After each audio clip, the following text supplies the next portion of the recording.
I pledge to Nigeria, my country, to be faithful, loyal, and honest, and to serve Nigeria with all my strength. Now, so it's supposed to be. I therefore Benin Akure Road for Edo State. Yes, now, the people waiting for this particular community that they call Otofure, they don't they cry, they shout, oh. Many of them don't pack come up from this area. Oh. However, the water where they come from that side, this underground drainage, enough to carry the volume of the water.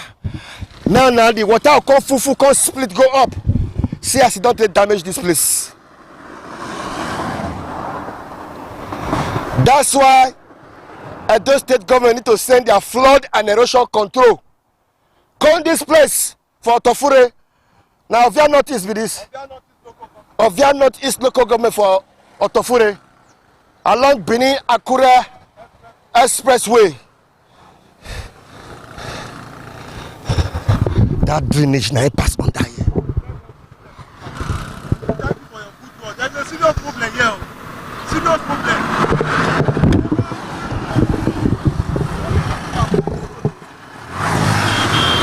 Never rain fall. This one they carry motorcycle, they carry motor, anything. If rain fall for here. If rain fall for here, you can't that apply means this. To say, erosion control they need to do here. Yes. Flood and erosion control. Yes. Wait, people show me. Hey, whoa. Problem there, yes, seriously. I believe and they don't chop enter inside though. Rain no fall last year, rain no fall this year. This road for don't cut.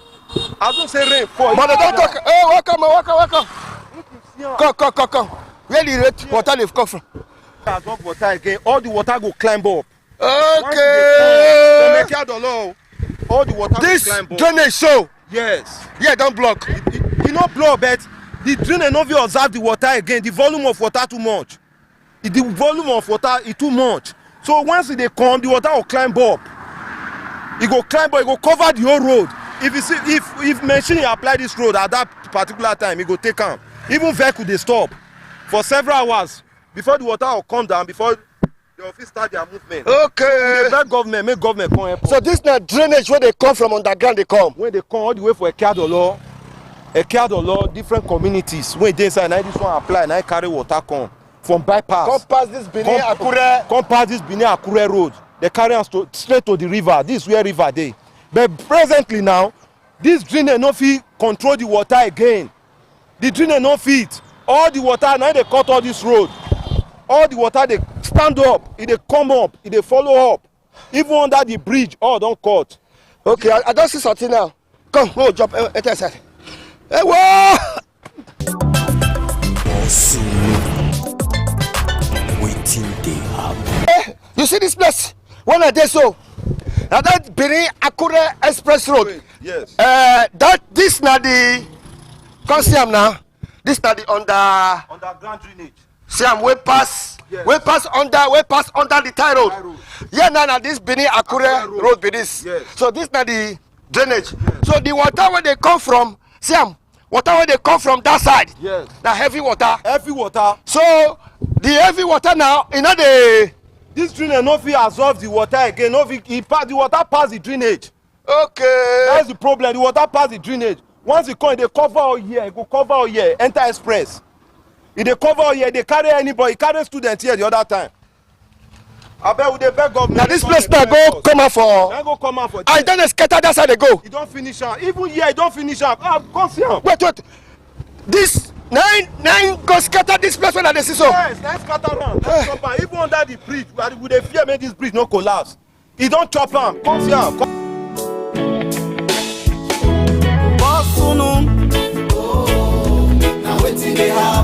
Something I say, if you see something, say something. If you see something, say something. Benin Akure Express Road from Oluku. Say something. No, the road one cut. Oh.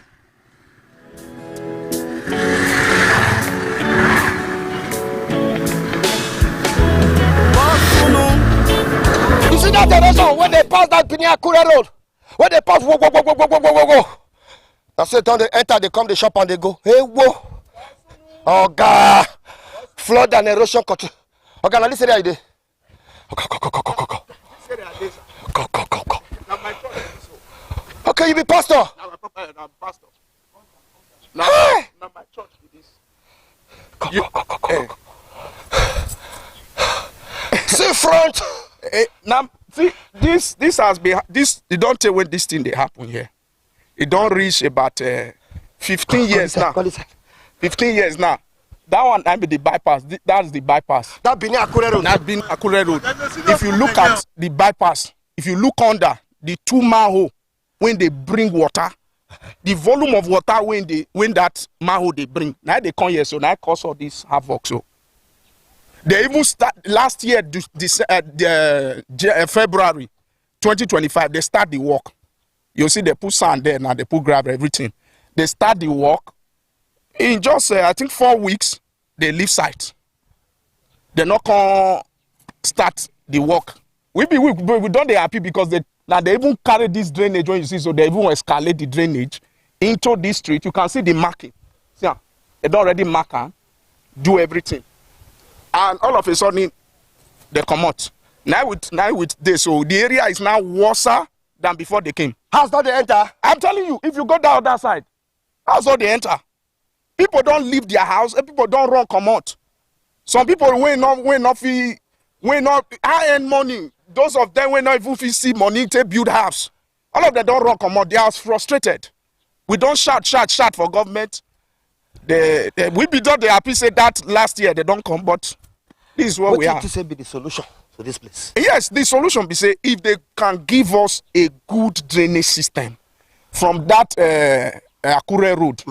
Cross this through this place to the river. We have a river nearby. River down there. A river there That nearby. means I have to do proper drainage. Proper drainage. That's all. This whole area will be in peace. Hey, what?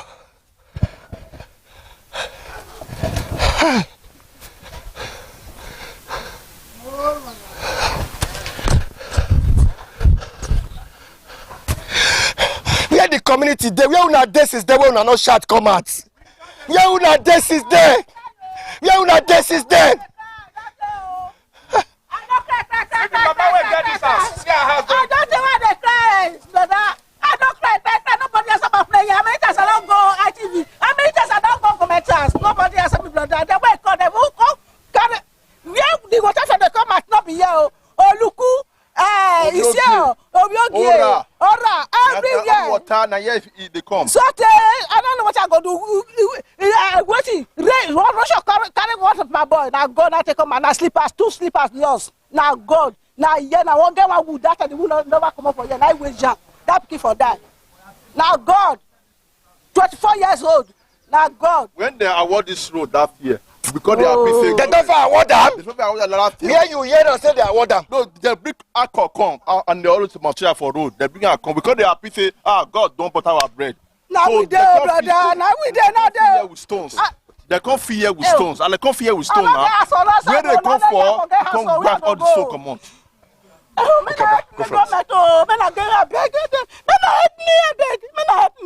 I not get from that place. Help me. I don't work. So I can go this hospital. They carry me go hospital. And then the man me collapse because of condition of this place.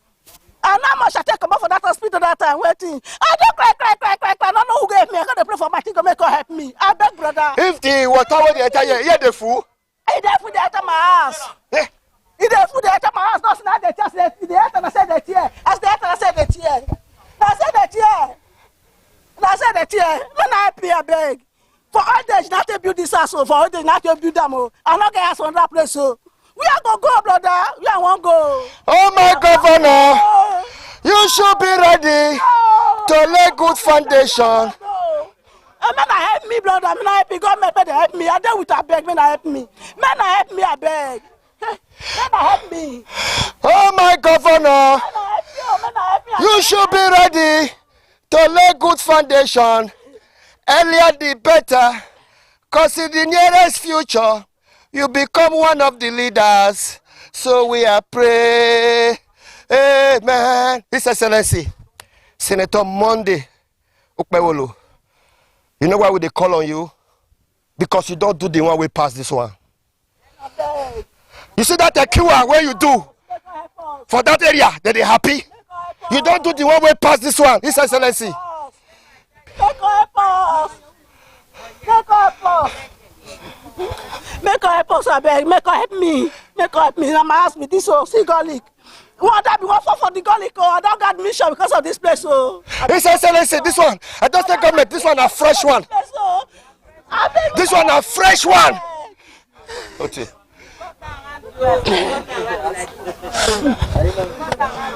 Oga, abeg, make you tell Okpebholo make come help us for the abeg. Make you tell governor.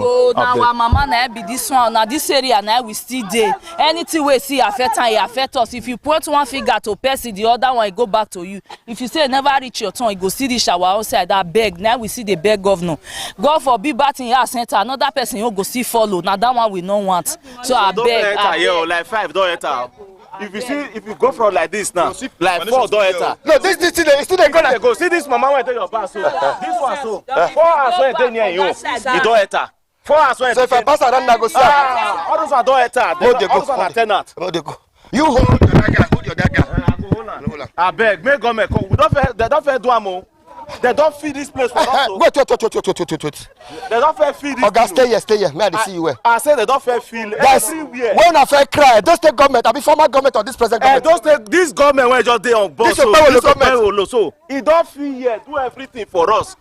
Just to come put abstract, make they start, make they finish. Now they take come out. Since then they not come. I like this guy statement. They not come till today. So His Excellency. No say contractors now one of our biggest problem. yes, They say you don't fair other engineers when they come. They fair fee here. they don't feel everywhere. They don't feel everything. They don't feel If you see all this stone now, not be me put on, not be erosion breaker come. Government don't feel here everything. What it can happen? They motorable. They can't leave the project. They not finish. Now I can't give opportunity to the erosion again to pull everything. Okay. We praise am when he first one. He not finish am. Now make this one happen. Okay, now abandon project. Abandon When project. they start this year, I be last year. Now they start am. 2025. Now they start am. They cause it come out that 2025. You see that they come back. Till now they not come. Now I can't even worse till now. Many people don't get attack because of this work where they see so. People, this mama when you get this house, so you don't go admission 3 times for only this Road be there. road there. Yeah, before na person see that house, this place where cassava this one na person house where they there. Erosion na come mountain. So when the government call that time, they call beg us say, okay, see this person there, they want shine the water pass here. We go make them come out the house. Now they take fill that place go change to grass. So na person house where they there. So I beg. Now about that project it be, I beg, make the call complete am for us. I beg. Honorable Bawo. Is the year. We don't see this in office before. They go. May I go talk to other people?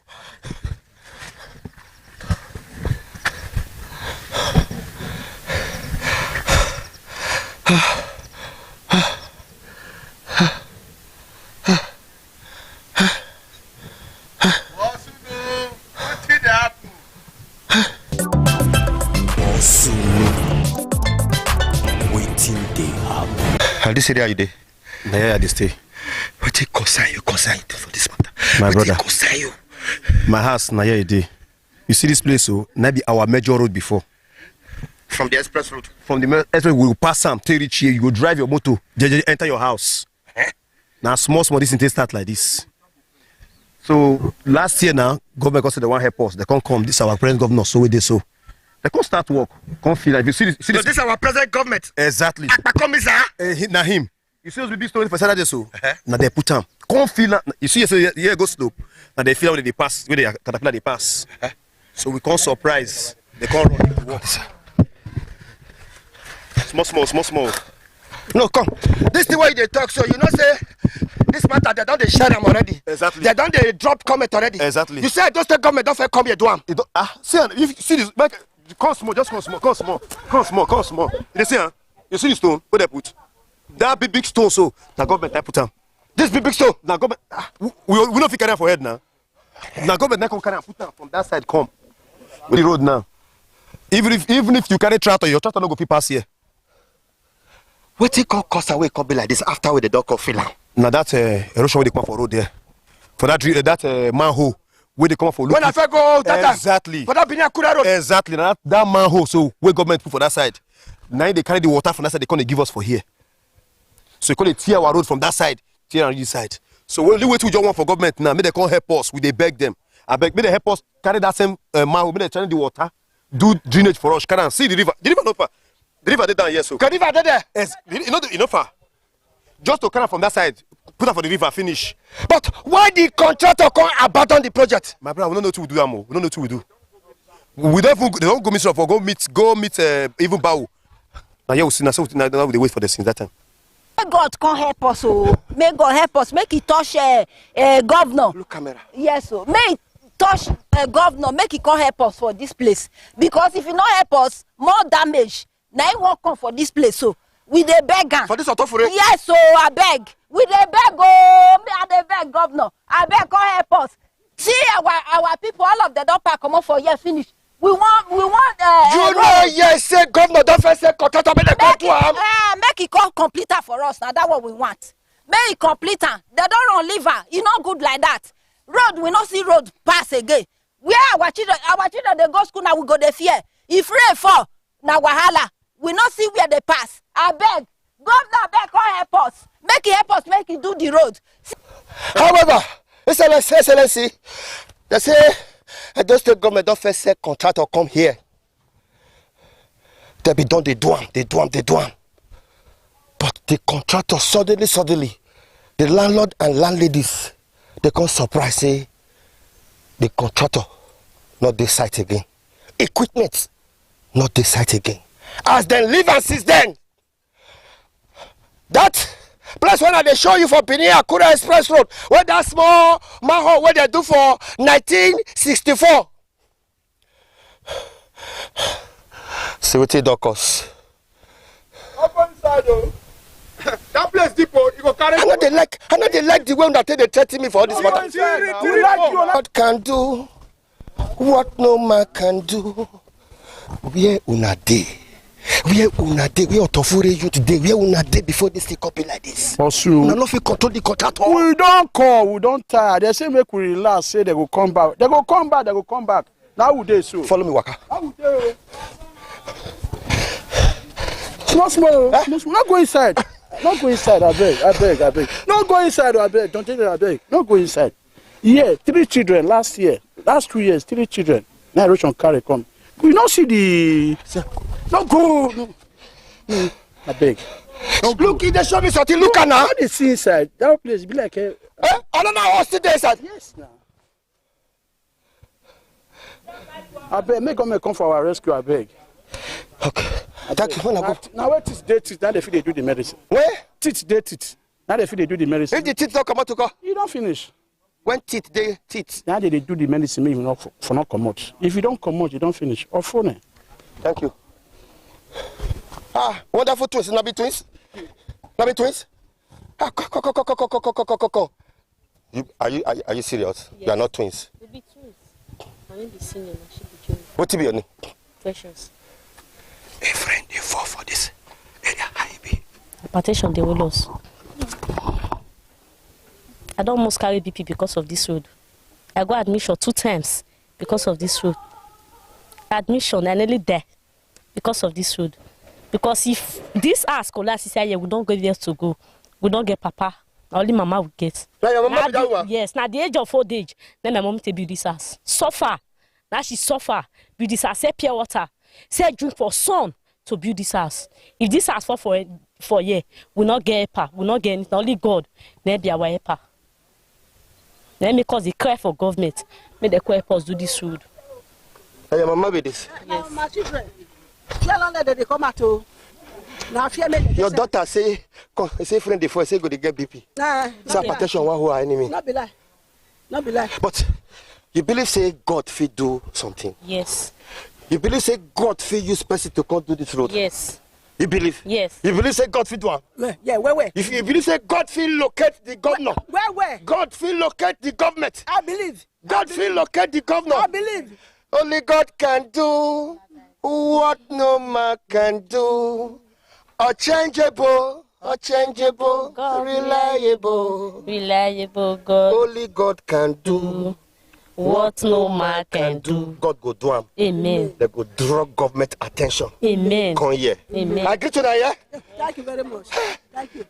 Also, thank you. I don't go admission 3 times so, for this road. I should have they come out. We know they come out.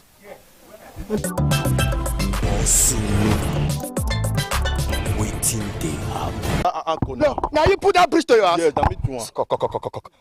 Whoa! I pledge to Nigeria, my country, to buy land now to build house for this country. Now wahala. Even if you buy the land, you not quick build them. They go sell them, give another person. Oh, but see your road, oh. See your street, oh.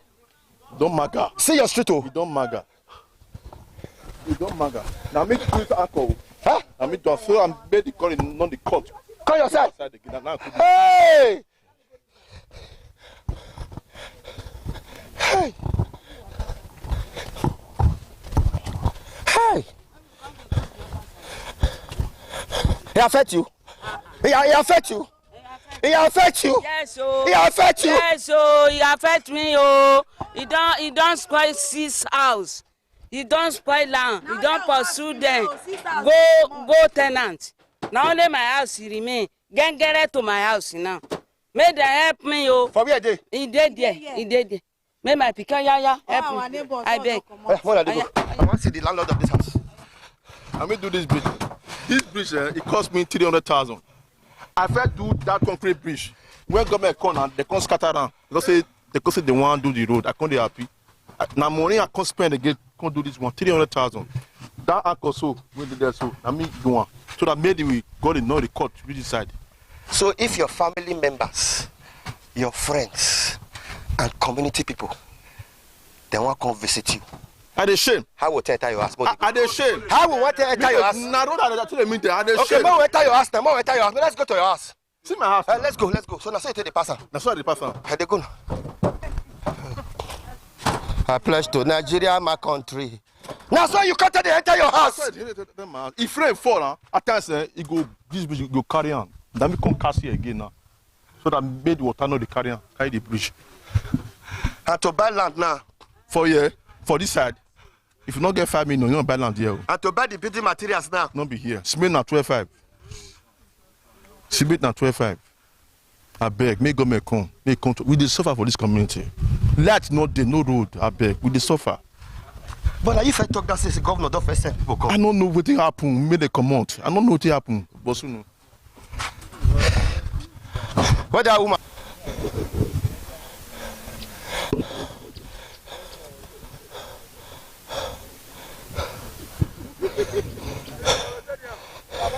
I say if you see something, say something.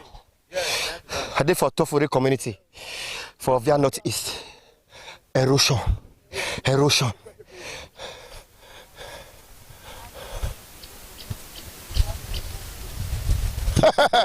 Just like the way Aboki they say condemn handset, condemn fridge, condemn TV, this is condemn house, condemn. Hey, wo. Now my cameraman they come. Come. See that house. See. Edo State government. Before this thing turned to executive gully, before it turned to international gully, Edo State government send your engineers come here again. All the houses where this area they don't go.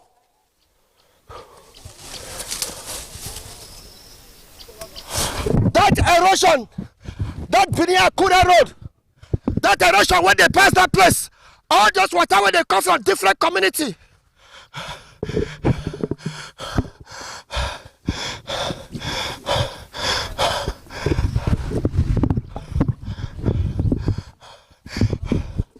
Drop your comment. Share up. Tag the government.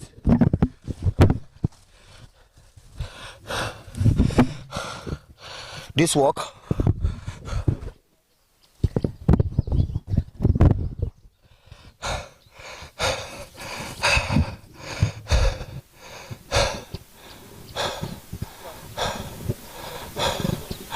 It be like say as you dey watch am, you never see am well. Come see am again. May not be like say na AI, not be AI o. Na original. This is not AI o. This is not AI o. This is original. This na mature gully. As an area journalist, now only we go fit tell government how it happen. Before this one turned to international gully. Before we call, they call World Bank, World Bank, World Bank. State Bank. Oh. Drop your comments. Of your northeast. All the houses were there, this area. Sickness won't kill me for this wahala. I don't do things for hospital. I don't see waka well. Wahala don't too much. Thinking. I no fit sleep for night. If rain dey fall, na here I go come sit down. So if I hear woo, make I quick dey run. How sit down many wey carry now? I stand for your backyard. That man, na me with am. Let dey here. You go think say person dey there. You don scatter the house finish kpatakpata. That man wey dey near me. I see am just now. Make governor help. Me help. Na beg I dey. I no get 1 naira to eat na wahala. I beg. Make dem help to eat na wahala. I go see money buy block.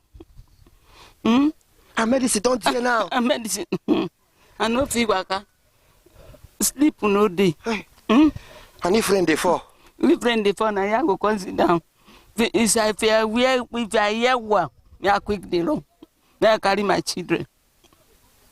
Maybe dey run. I wan do this one. Me Okpe will help us. Me no leave me like this die. For Tofure? For Tofure. Me no leave me like this die. When I dey kampe na build my house, it no be like this. Oh. Waiting they happen.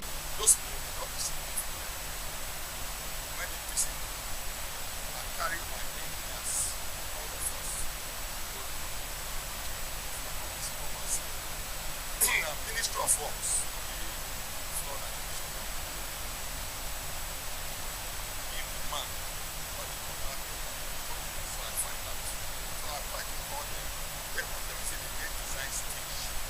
Wait, I want to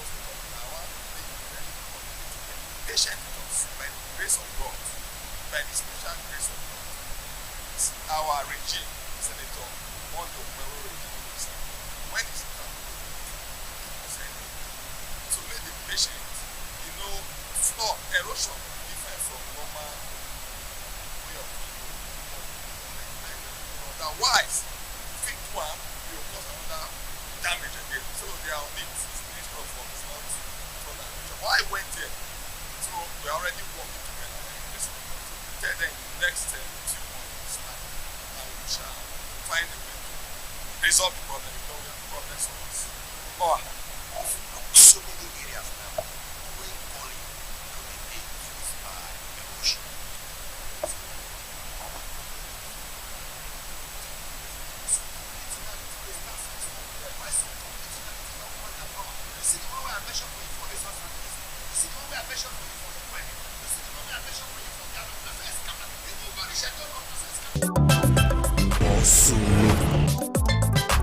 Waiting they happen. ITV.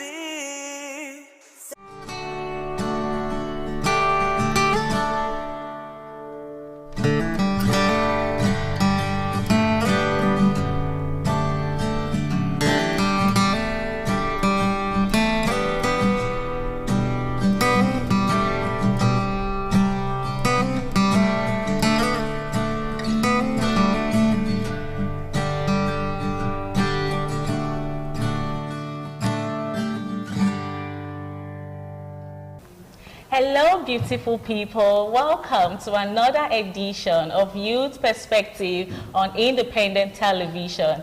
I am your host, Lydia Azuka, and today we'll be talking about social media. We want to see how it is building our future or destroying the youth. Now, to help us unpack this important topic, I have 3 amazing guests with me in the studio today. Good day, all. Good day. Please introduce yourself. My name is Ekis Olumese.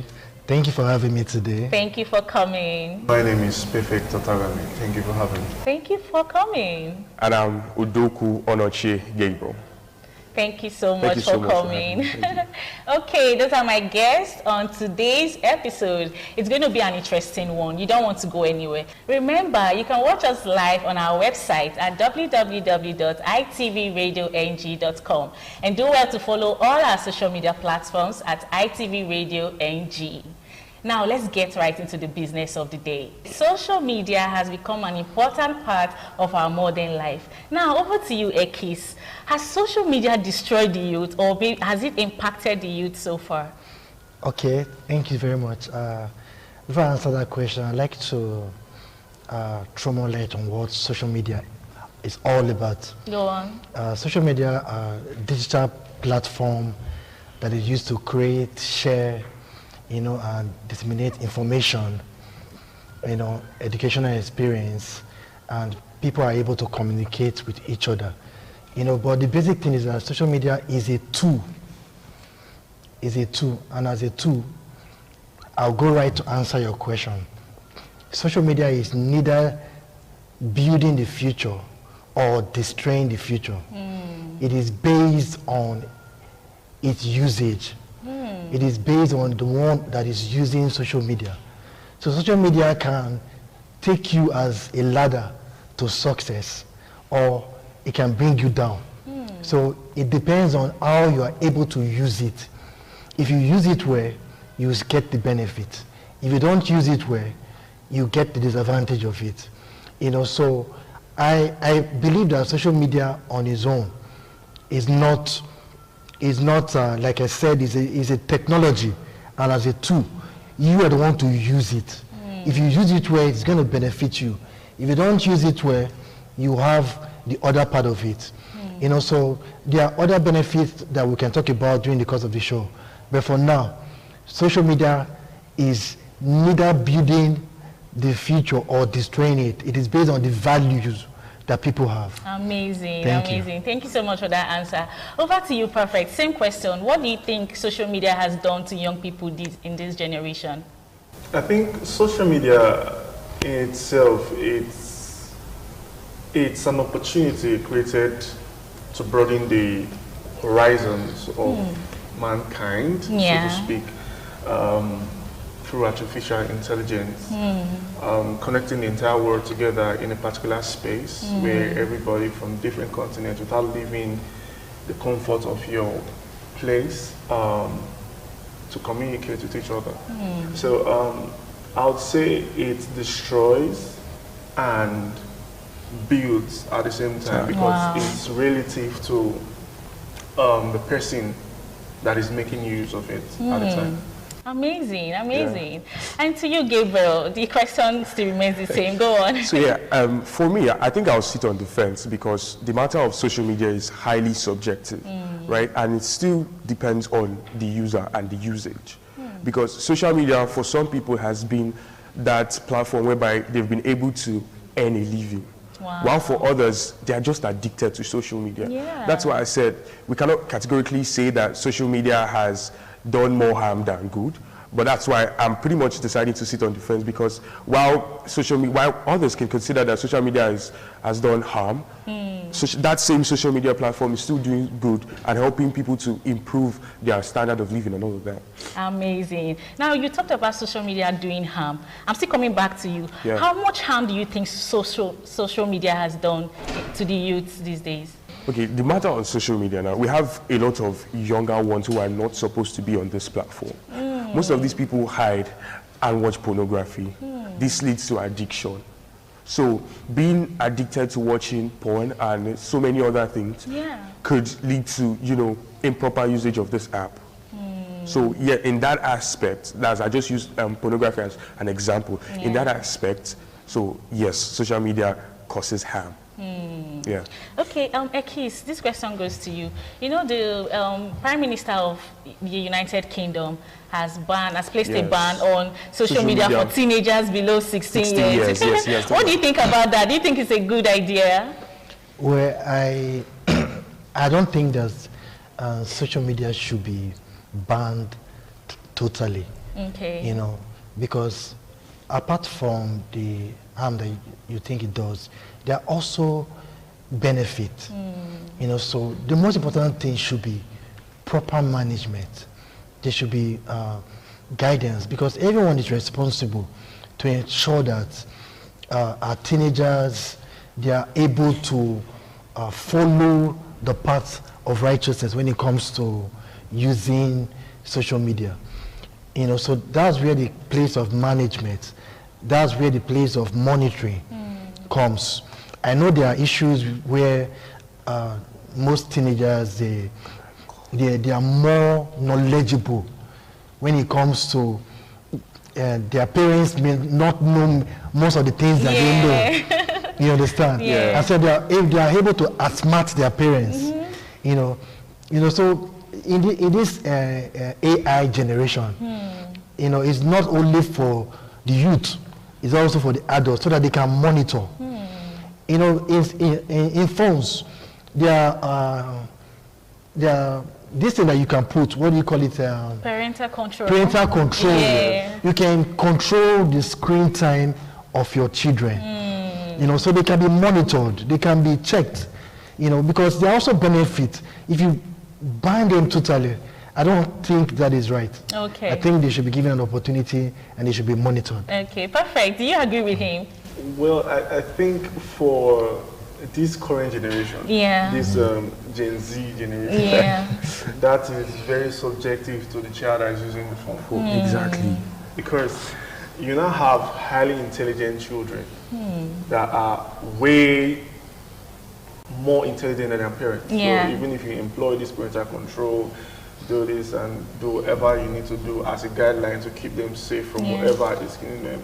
Well, so to say, I'll ascribe it as a relative responsible way of wasting your time. Because why? These children, they allow you to satisfy your responsibility, the urges of your responsibility as a parent. And when you're done with it, they still go through a back door. There's a back door in every social media. And most of these children already know that. Wow. If they're knowledgeable to use social media for themselves, they already know the back door that most parents don't know about. Wow. So I see it as more an aspect that can be used to culture them. What I mean is, instead of restricting these children, you can teach them to use the knowledge for something better. Okay, moving on. Gabriel, I want to ask you about social media influencers. Do you think they have a responsibility in like influencing young people now, like being role models to young people online? Of course they do. They have 100% of that responsibility to make sure that what they are putting out has a lot to do to change the lives of the younger ones viewing them positively. Amazing. Because as a content creator or as a social media influencer, the kind of content that you put out should be that kind of content that helps people, that encourages people to want to do better in their daily activities. Because as an influencer having 1.something million followers, of course people are monitoring how you do your thing. People are noticing the kind of content that you put out there. So yes, 100% they do have that responsibility of putting out the right content to encourage people that view their work.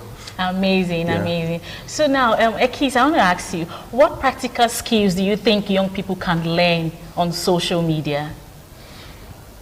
Okay. Practical skills that young people can learn.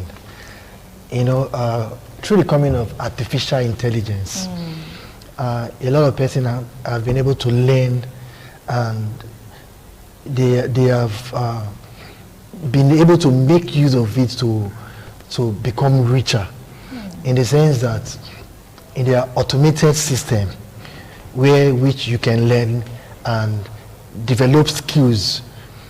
You can use it to create videos, animation and all that, pictures, you know, and you can see it on Facebook, on Twitter. So many persons are making money because of their creativity. You know, you can just develop a story and use AI to. There was one I was watching that has to do with Uzo and all that. Very interesting, and they have so many views. Now that particular youth is making a lot of money. Yeah. Through the use of AI. Is making a lot of money. You know, so through social media, you can also become an entrepreneur. Yeah. You know, you can use it to promote your business. Through religious activity, social media has also benefit a lot of religious outfits. You know, there are churches that are there that nobody would have known. There's through social media. Yeah. You know, and there are businesses that were promoted through social media. Yeah. You know, and there are youths that are so talented that, okay, somebody like Jarvis, Yeah. you know, she has a talent. Yeah. If not for social media, where would she have been? That's right. You know, so you can see that social media has brought a lot of persons to the limelight. You know, so it depends, like I said initially, it depends on how you are able to put it to use. Amazing. So that's what matters. Amazing. Perfect. Do you want to answer the question, what skills do you think young people can create through social media? I think the platform of social media is wide. It's like unlocking the 100% of the human brain, which is technically impossible, but made possible through artificial intelligence. So there's so many things that an individual can use social media for, but the end result of all these things is just two things: popularity and money. Amazing. So a child or an adult can either become an influencer. Yeah. It can become a star. And you can't be a star if you are not using social media. Of course. That's true. Yes. And that's the reason why most artists that we had before are no longer visible, because the ones that are trending now are the ones that people, even smaller children, can see on social media. So yes, I think if I'm to start calling the different workforce that social media provides for humans, young people, it's going to be very wide. Amazing. Amazing. Gabriel, do you want to answer the question? A whole lot that you get to learn on social media. We look at likes of digital marketing, AI animation. You know, life now, you know, is being made easier for people to carry out tasks, and like I stated earlier on, you know, social media now has turned to that platform where people get to earn a living. So yes, I believe that there's a whole lot of things that people can learn, a whole lot of skills that people can learn using social media. Amazing, amazing. Well, it has been an exciting discussion so far. We'll go on a quick break. When we come back, more to unpack.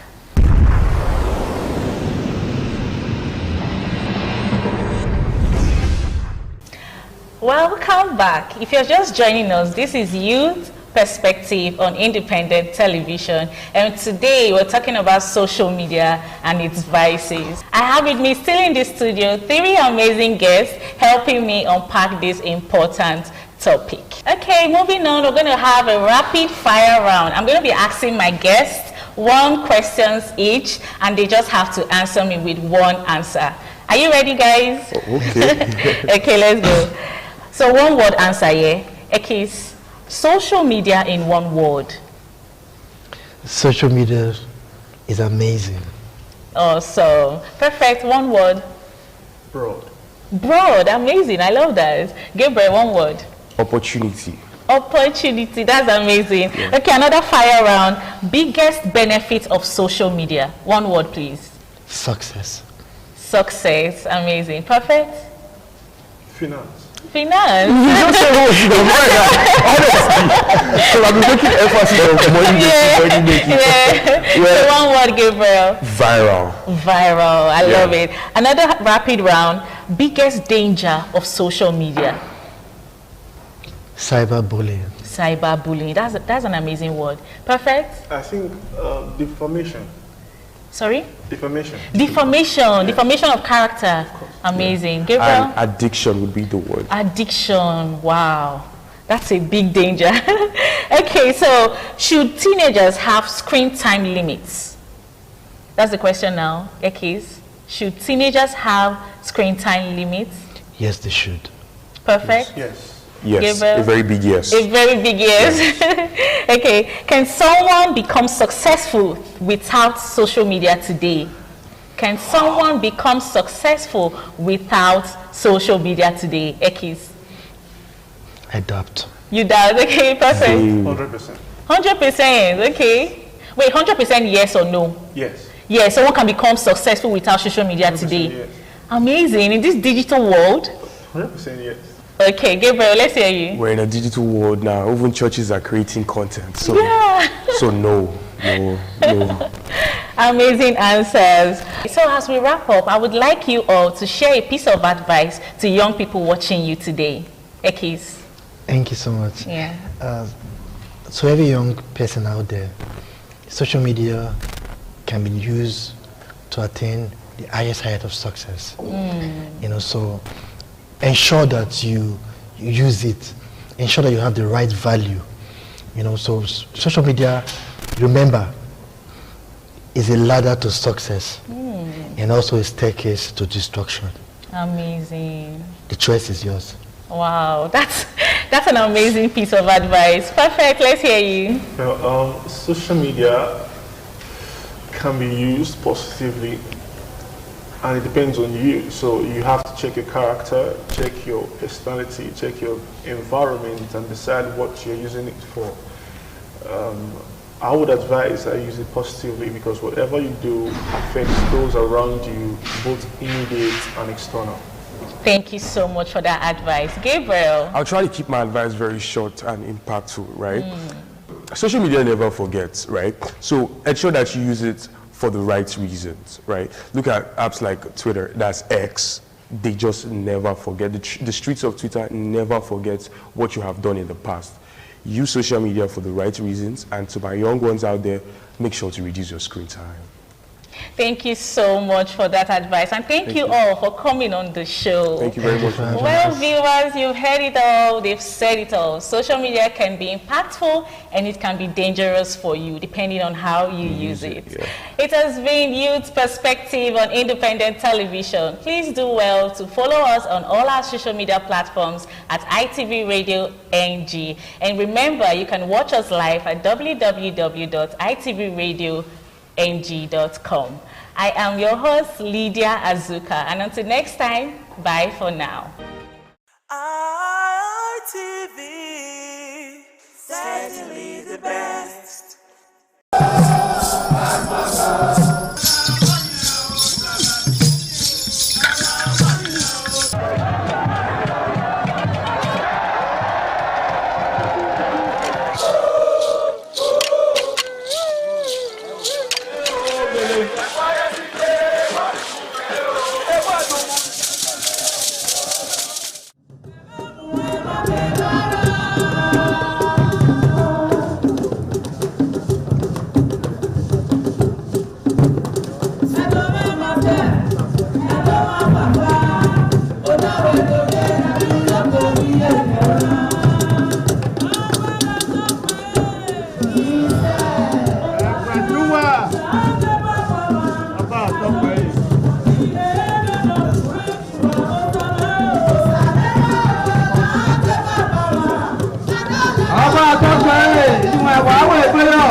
Ẹgbẹ̀júwà. Ọba àtọ́pẹ́.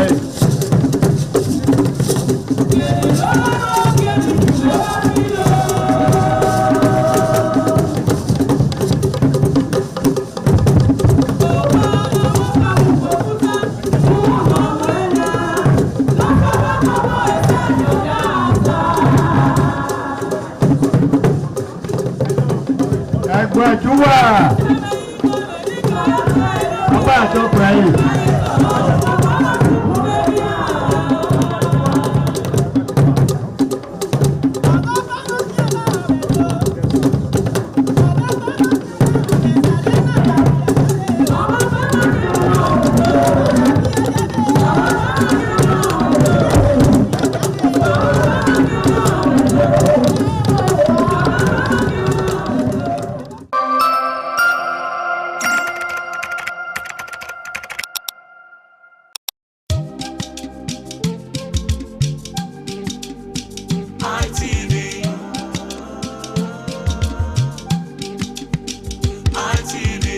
ITV, certainly the best.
Oh, my son, my dear. You say, oh, my dear.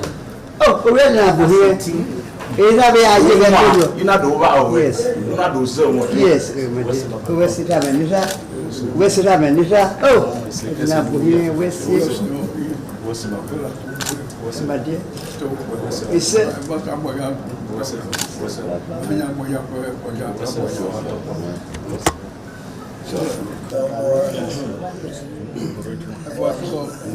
Comment c'est papa que voici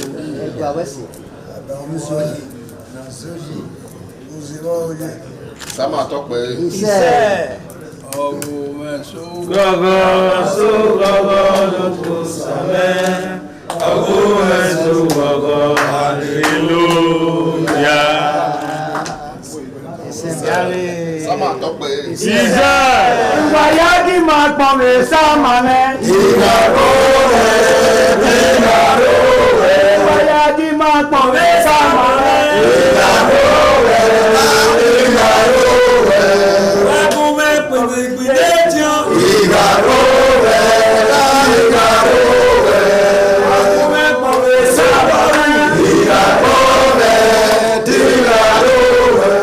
The Esama of Benin Kingdom thanked the new Edion for visiting him and advised them to always abide by the rules and regulations of their new positions. The Esama urged them to indulge in what will continue to bring development and progress to the community.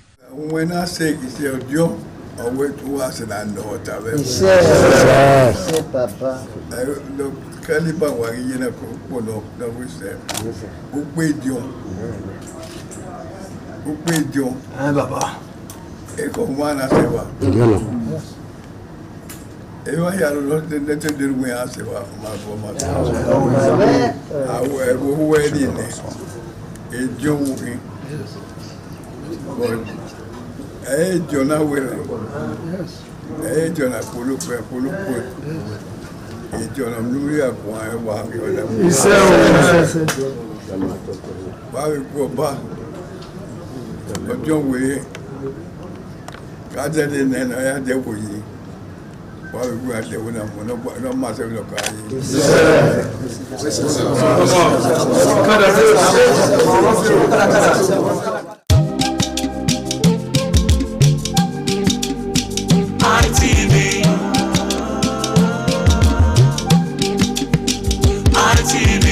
ITV, certainly the best. ITV, certainly the best.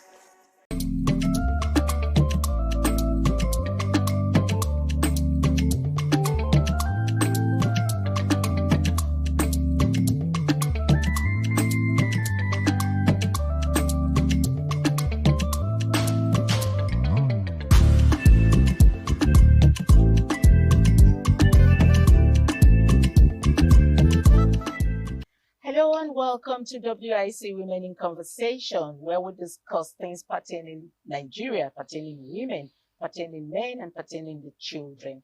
We discuss everything pertaining the family, brothers and sisters, things that are positive to us, or if they're not positive, we'll try to find solutions or give advices on such things. And of course, today, to do one of those things, to talk about one of those things, is the Japa syndrome. But before I go into the topic properly, I'm going to let you know who is talking to you. I am Patricia Uremu Gabriel, and thank you for joining us on WIC. And so today we're going to be looking at Japa Part 2. We had discussed Japa on this table before, and so we're continuing it because you all out there wanted more on this Japa syndrome topic. And so we're going to be talking Japa Part 2 today. And to do this with me on my right, I have Chinyere Okorafor. Chinyere Okorafor is a journalist, and so she's going to be discussing and sharing her own opinion on Japa. Chinyere, welcome to the program. Thank you. And then also I have Gift sitting very prettily. I have Gift Furera. Yes. Gift Furera is a professional chef, and Gift Furera, her name, of course, is an Arabic name. So I have always wanted to know the meaning, and she has always shared the meaning with me. She says, is a beautiful flower. And she's sitting very pretty. You're welcome to the program. Thank you. Okay, so of course I have Esther. The food lady. Esther is laughing. I have Esther Unen. Yes. Esther Unen is an educationist and a proprietress, and also a food advocate.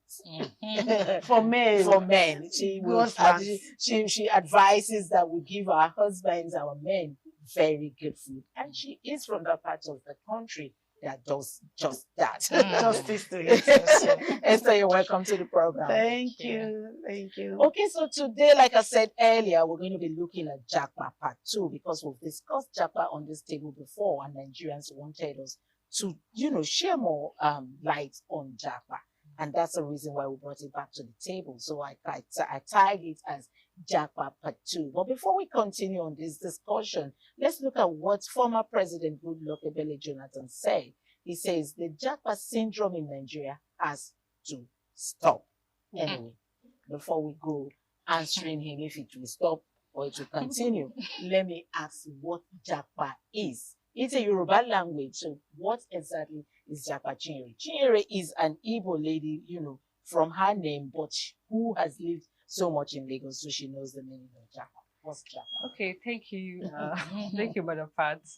I live in Lagos, so you hear Japa all the time. So I asked question, and they said it means to flee. To run. To take off your shoe and just run. So that's what Japa means. And in the context where it is being used today, it's a serious issue because it has shifted from just fleeing, but to a very massive migration of individuals, families living in Nigeria. Okay, let's take it from the former president, Goodluck Ebele Jonathan, who said the Japa syndrome in Nigeria has to stop. Do you believe it will stop? Or it has to stop? Do you believe it has to stop? Well, to me, I believe it has to stop. The reason is because there's an adage, and I believe it's true, that says there's no place like home. Okay, yes, there's no place like home. So it has to stop. But before we say let it stop, what are the basic amenities on ground for it to happen that it should stop? Because the truth is that our leaders, they have actually failed us. They have failed this nation since from inception. So they have not laid down anything reasonable for anybody to look at and say, I'm the slightest opportunity to jackpot, I will not. There's nothing. There's nothing. Are we talking about economic hardship? There's nothing that somebody will finish school and there's no job. Even when you get a job, you are underpaid. So they prefer to go and take manual job down there because their pay there is even higher than a bank manager here in Nigeria. Yes. So so many factors, and then the insecurity problem, the insurgency, the killing, the kidnapping, is it police brutality that we're talking about? So this, especially the youth, they actually, in the slightest opportunity, they want to jackpot because there's nothing that you are giving to them that will say, okay, we should stop the Japa. You get to stop Japa. You understand? Okay, let me come to you, Esther. You heard what Gift said. So do you want to agree with the former president who says the Japa syndrome in Nigeria has to stop? Yes and no. Yes, if the government put the basic things on ground. Have they asked themselves, why are these youths and families, now it's no longer youth, so anybody that has the opportunity to jackpot, the person will just, with the family, not even minding what they're going through out there. So I'm of the opinion that it should stop, but based on the ground that the government are ready to put on the basic things, the schools, our hospitals, the roads, our electricity, all this has to be in place so that people who are jackbarring will stop. Because everybody wants good thing. You want a good life. Go to our hospitals today. It's either the doctors that are on strike, the nurses that are on strike. Go to our schools. I can remember how long I spent in school. A course that was meant to be 4 years. I ended up spending 5 years plus. So is this the country that we are telling our children to stay back? So our government that will hear us today, please, if you want us to stop jackbarring, if that word is correct, please put the basic things in place. Let our country work. We have all that it takes for us to succeed in this country. Yes. And we are very hard work. Nigerians are very hardworking people. So if the basic things are in place, if our electricity is in place, Nigerians will not run away. Okay. Thank you. All right. So as a young lady, Chinyere, if you have the opportunity to jackpot today, will you jackpot? Thank God you asked me this question. Because on social media, when people, talk down on Nigeria, maybe because I'm a journalist, I usually, look at what they're actually criticizing and I make my position to say, okay, yeah, the government may not be doing right in this area, but there are these other areas too that they are doing okay. So let's do check and balance. So everything cannot be totally bad. If it's all totally bad, we won't even survive. It will be a revolution. So because nothing is not totally bad, that's why we're still here. So for me as a young person, me personally, I believe in Nigeria. Honestly, I do, because of my the job I do. I am privy to so many information. So I have this idea that Nigeria can work. Yeah. It's just that our leaders do not have this political will, to go make straight things, to my question. If to make you have the opportunity to jackpot if I have the opportunity to jackpot, to leave Nigeria, it to be on a good course, not to just leave and I don't want to come back. Maybe to further my education or to do something and improve on what I already have, and then I come back and impart in Nigeria. Okay. Yeah. That's your take on the Japa situation. Yes. Let me come to you, Gift. As a mother, if there's an opportunity to send your child abroad for school, with the situation of Nigeria today, would you take that option? I will. 100% I will. I will not hesitate at all. I will not hesitate because I fear for the next generation. The way things are going. I actually fear for the next generation. What are the things that we have on ground that they will leverage on in their generation? Because it's really paining me, honestly. So I will not hesitate that any of my children, all of them, they're them Japa. You understand? Because look at it. Even infrastructure, nothing. I sometimes I just sit down and say, God, is it that some people will start, maybe will start living under the bridge because the government have not even made any accommodation, even a low cost that people will access. Landlords are increasing rent every day. I'm telling you, it's alarming. So let them Japa. Okay, Esther. Yeah. I asked her if she has opportunity for her children to go to school abroad. If she will. Okay, you are a proprietress. Yes. Even though you don't want me to mention Okay. you are an administrator, an educationist. Okay. So you advise parents on the activities of the children academically. Yeah. Now she has answered as a mother. You as a proprietress, would you advise parents if they walk up to you and say, listen, my child is going to be passing out from secondary school and I'm looking towards sending that child abroad to go to school? What would your advice be? For me, because I was once in that situation when my daughter finished her secondary school. So my husband, I personally wanted to send her out, but my husband was of this opinion, no, she's not fully matured, because then she was around 15, 16. So if I'm to counsel a parent as at today, I'll tell the parents, let the child finish in the first degree in Nigeria.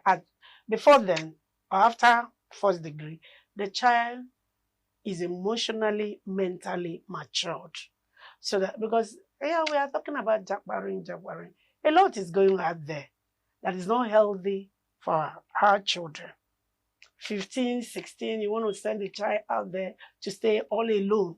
At that age, the child is still young. There's certain decision that the child will take at the end of the day might bounce back negatively. So for me, as an administrator, I would say, allow that child to finish the first degree in Nigeria. He or she can go out there for a master's. Except you have a reliable person that is going to monitor the activities of that child out there. Okay, will you still give such an advice even with the situation of what is going on right now in Nigeria? Be honest to yourself.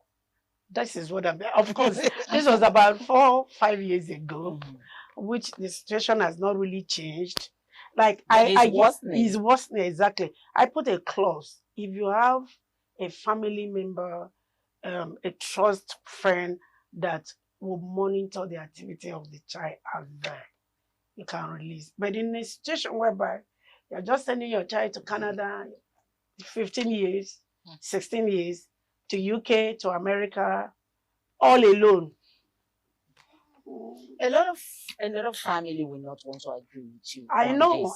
Because me sitting down here, I'm one of those family that will not want to agree. I agree, because absolutely. I know I took my son abroad when he was just 16, and he is doing so well right now. So it's a thing of, for me, well, I am not against it. That's what I'm saying. Opinion differs, okay? So this is personal. I want my child to be emotionally, mentally matured. that can take decisions, certain decision for himself or herself. So this is me as at today. I don't know what will happen tomorrow. So, but as at this time and point, this is what I would advise. And this is the decision I would take for myself. Okay, that's your decision, and that's what you'll be advising parents that comes to your school, or parents that wants to seek your advice, okay, on the Japa syndrome thing. But I don't think a lot of Nigerians will want to agree with that because of the situation of things going on right now, especially in our education sector. Anyway, we're going to be continuing this when we come back from our short break. Please sit.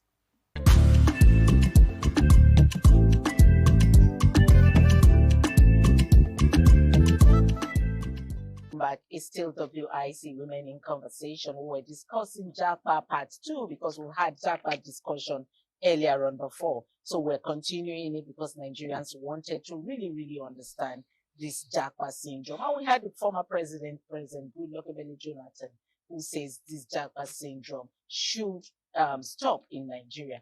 Coming from a president who probably his children are not here in Nigeria, probably not schooling here in Nigeria. And he's saying that the JAPA syndrome should stop. Well, I don't know how Nigerians are going to see President Goodluck Jonathan on this issue. But we're sitting here representing some Nigerians. We're going to be looking at the JAPA syndrome. Let me come back to you, Chinyere. If a man from abroad finds love in you and decides to come take you, with your stand that you believe that Nigeria will be better, Nigeria will work again, would you ask him to come back home? Because there's also what they call Japada. You've heard of it. Yes. So will you ask him to Japada so you both can be in love in Nigeria that will work again? Well, that question will come if I have something I've already built here that is very strong, that me leaving Nigeria may affect the business. No, you said earlier on that because of the kind of work that you do, you have a lot of information and then you believe that Nigeria will work again. So based on that, you have the faith that Nigeria will work again. Would you ask him to come back home so that you all can build Nigeria together? Okay, I see. I understand the kind of question you're asking. But then, well, what I have now, what I'm doing right now, I think I will go with him. I'll go with him. I got you there. I honestly wanted to get me. You misunderstood me. Okay. That I said Nigeria will work does not mean that, like, is how do I put it now? Like, right now is all I don't even know how to put it right now. Like, that I said Nigeria will work does not mean it's working now. Does not mean it's working the way we want this to work. But it's a futuristic opinion that Nigeria would work. I look at. Okay, I looked at why I asked that question. It's because you say, because of the kind of job that you have right now in Nigeria, you are opportuned to have data, you have some information that some of us don't have. And then because of that, even when the JAPA, because I asked if you have the opportunity, if the opportunity to JAPA comes to you, will you want to go? And you said no, because of your kind of job. So it means that Nigeria is working for you already. So that's why I asked, if you have a man out there who finds love in you, would you advise him to come back home, Japada, so that No, I think maybe you misunderstood what I said initially. What I was trying to portray is that, Japa in the context that we're talking about, is relocating. Yes, yeah. Relocating finally. Yes. For me, I wouldn't want to relocate finally. Not that I cannot relocate.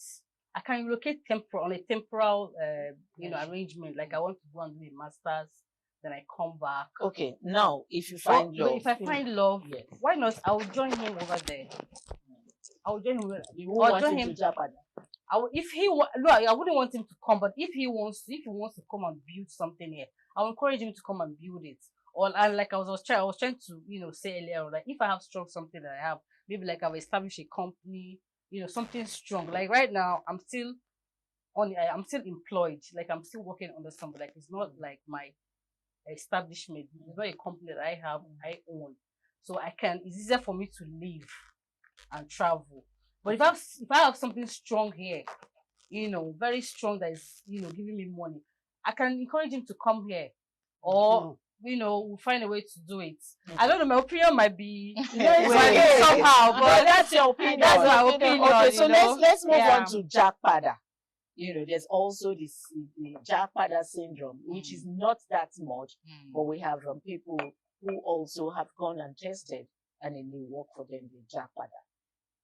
What would be your advice of a Nigerian who had sold probably their property, their homes, because a lot of Nigerians do that now. They sell their property to go and then they get there, it's not working out the way it's supposed to work out. Will you advise that person to come back and face it in Nigeria? Or you will ask the person, stay put there and dig it out like every other person? What will your advice be? Well, sometimes people who are already there, even though things are not working out well for them, they coming back to them is like shame. They don't want to come and face the shame, at all.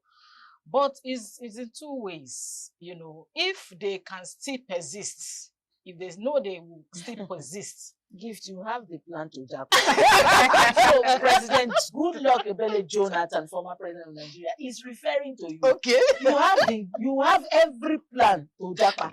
Because you are saying if you can persist, yes, now, sit down there. Sit down. Yes. Make you not come back. No, if you can persist, because you have already given up everything here. So what are you coming back to fall on? You understand? So it could be frustrating. Some of them, when they come, they might even want to suicide and thinking of something else to do to themselves that is bad. So since they're already familiar with the issue over there, they should persist. For me, they should persist and push further. Okay, to you, Esther, now there's this there was this thing happening, especially in the UK, abroad generally, but especially in the UK, where families leave Nigeria, sell the property like we have just said, and then maybe one of them is independent and going to school for masters, like she said, and then I carry my husband and children. And then we've heard and seen when they get there, most of these women start to misbehave because they already know the law, what they gain, that the law favors them over there, and they begin to misbehave. Most times sends their husbands out of the home. Let me know. Is it a good thing? Before I go to what the UK government has just passed now. Is it a good thing for the women to do that? Yes. Well, so someone said probably she has been bearing a whole lot of things in the marriage. And then when she got there, it's like, okay, this is your opportunity. I want to show you. Yes. Is it a good thing to do? The question is somehow it's not a good thing per se, and again it depends on what the man also display out there. Nigerian men believe that women are second-class citizens in quote. Anyway, not all. So they believe that going over there, it could be the same character he was exhibiting here in Nigeria is the same thing he's displaying out there. So if that is the way for the woman to have some relief, she'll feel. But for me, it's wrong. She should not do that. Okay, so I think the white people now knows that it is very, very wrong, because some of these men, you just find them in their place of work dead. I'm sure it's the stress from the house. And then when they chase you out on the street in abroad, it's not a place where you want to run to. I have one uncle or one auntie somewhere, and they get frustrated. So, but sometimes when they go to work, you just find them there. I guess that's what, brought about this law that was passed just last week or 2 weeks ago, where the British government have said that if you come in to our country as a partner, as a family, as a couple, you must remain a couple. If you divorce, we send everyone of you back home. Okay, so that's a very good one coming from the British government, because of the kind of things that our women are beginning to do out there. Okay, so let's go back to President Ebele Jonathan. Let's understand how do you feel this coming from a man that definitely his children are not in Nigeria? Do you think it's a good advice or that the Japa syndrome in Nigeria should stop and stop now? Do you think it's a good and a strong advice coming from someone that we all know, of course, his children are not there?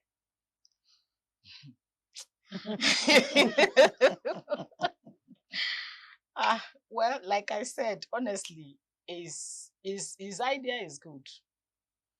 But, I think it's coming from, I don't know how to put it, but from leadership. Because he's the leader. He's a leader. It's coming from a leadership perspective. You understand? So me, I feel they as leaders, they should be the first to lay down the examples of what they want us to do as to not japa. You understand? Okay, their children are over there. You understand? Their children are over there. Okay, their children are over there. And the masses, we are here. Their children are not even partaking from all that is happening. If any headache, they will take them overseas. They are not even accessing the medical facilities that they themselves are not concerned about. You understand? So I don't know how you want that to happen. And sincerely, I don't know. Okay. One word to the youths out there on Japa. Do what works for you, our youths. If for you to Japa is the best thing, do it. But then if you can survive in Nigeria of today, stay back. For the sake of the insecurity, one word for those that want to Japa. If you want to Japa, if you're very convinced that you want to Japa, do it. I mean, you're very convinced that that place will work for you. It's good that you Japa and just go and be okay. Okay, gift. For those that sells their property and want to Japa, what's your advice for them? If you have sold everything and there's nothing that you come back to fall back to, please persist. Don't push. Don't Japada. Okay, Japada. Don't Japada. Push, persist, and let God help you. Push in a positive way. Yes. Don't listen to give to God. If you have sold property and Japan is not working, please come back home. Come back home so you don't drop dead while you're pushing. You understand how difficult it is out there too. But to our government, one word to our government. Please, just one word to our government. Government, wake up and fix Nigeria. Our government, our city government to make infrastructures, insecurity and all of these things, they should resolve it so that Nigerians will feel safe in their home and not have any reason to Japa. I will say to our government, please be sensitive and listen to the heartbeat of the people, the cry of the people, and especially the youths. Bring them to the corridor of governance. Let them also have a say. Let them also have their own thing as youths. Let new things be introduced so that we know the difference. Thank you, Gift. I think you're also a politician. Thank you so much. Thank you, ladies, for coming on board today. Anyway, to those youths out there that want to Japa, do it the right way. If you want to go to school abroad, it's okay when you go to school abroad. It's very, very okay if you can afford it. Don't kill people to want to do that and don't break your back to do that. I remain Patricia Oyonigabos. Thank you for staying tuned today with us on Dead Blue Eyes.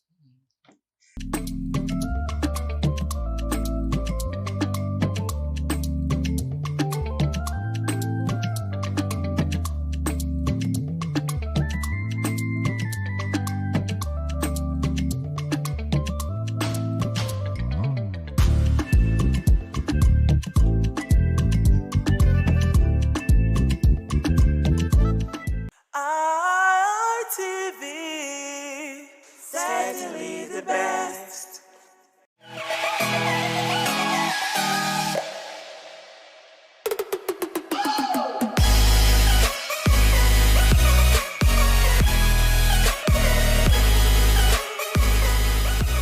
It's great to have you back once again, ladies and gentlemen. It's the Guys Hangout Show on independent television, reaching you live from the city of Benin. One show that teaches men to put themselves first.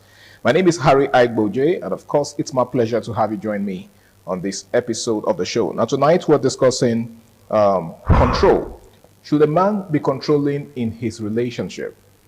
Okay, most of the time we hear ladies complain that their men are too controlling. Okay, that their men always want to boss over them. So the question we're asking tonight is it okay for a man to be controlling in a relationship? First of all, what do you even, how do you describe a controlling man? What are the things that men do that make women see them as though they're controlling? Okay, is it okay for a man to have control in his relationship? Okay, can a man be controlling at the same time have control in his relationship? So these are basic questions that we're going to be answering tonight. My name is Harry Aigboje, and I'm not going to be doing this alone. I've got two gentlemen with me. One of them is an old-timer, but the other one is still a very fresh face. So I'm going to be starting with the fresh face. I'm talking about the one and only Emmanuel Walters. Good to have you in the show, bro. Pleasure being here this evening. How's it been? It's been very, very awesome. All right, seated next to Walter is the one and only Benedict Ochagu. Welcome on board, bro. Thank you so much, Harry. Always a pleasure being here to do what we love to do. Absolutely. All right, so we're discussing something really interesting tonight, something that has to do with control. Now, I'm sure in your interactions with people, you must have heard some persons, especially the other gender, complain about some men of this era being too controlling. Okay, so let's examine the word control. Do you think a man should have control in his relationship or even in his marriage? I don't want us to just limit it to relationships, okay? Do you think a man should have control? And what is control to you? Maybe we should even begin from there. Okay, what's control to you? Is it okay for a man to have control in his relationship or to be controlling? Let me begin with you, Benedict Ochagu. All right. Well, the thing is, when you're talking about controlling, as long as the relationship is between a man and a woman, they must be controlling. Okay. It's the hard truth that a lot of younger women are struggling with. But the truth is that the fact that you are finding it difficult to accept does not change the reality. That's actually the part that I find interesting because it seems like this generation of women are the ones, you know, having a hard time coming to grips with the fact that, you know, there has to be somebody, you know, that wields some level of control in the relationship. Yeah. It seems like, you know, our mothers of old didn't quite have a problem with it. Yeah, you see, I was discussing with you before we walked into the studio here, and I said that the hardest time to be a husband, for example, is this generation. It is very, very difficult to be a husband in our generation. In the time of our fathers, it was easier to be a husband because women understand that I am going to be loyal to a figure, a male figure. A woman understands that I am going there. For example, the man is a farmer or the man is a businessman. I'm going there to support my husband and make sure that he succeeds. And from the product of his success, my children will also be taken care of. Right?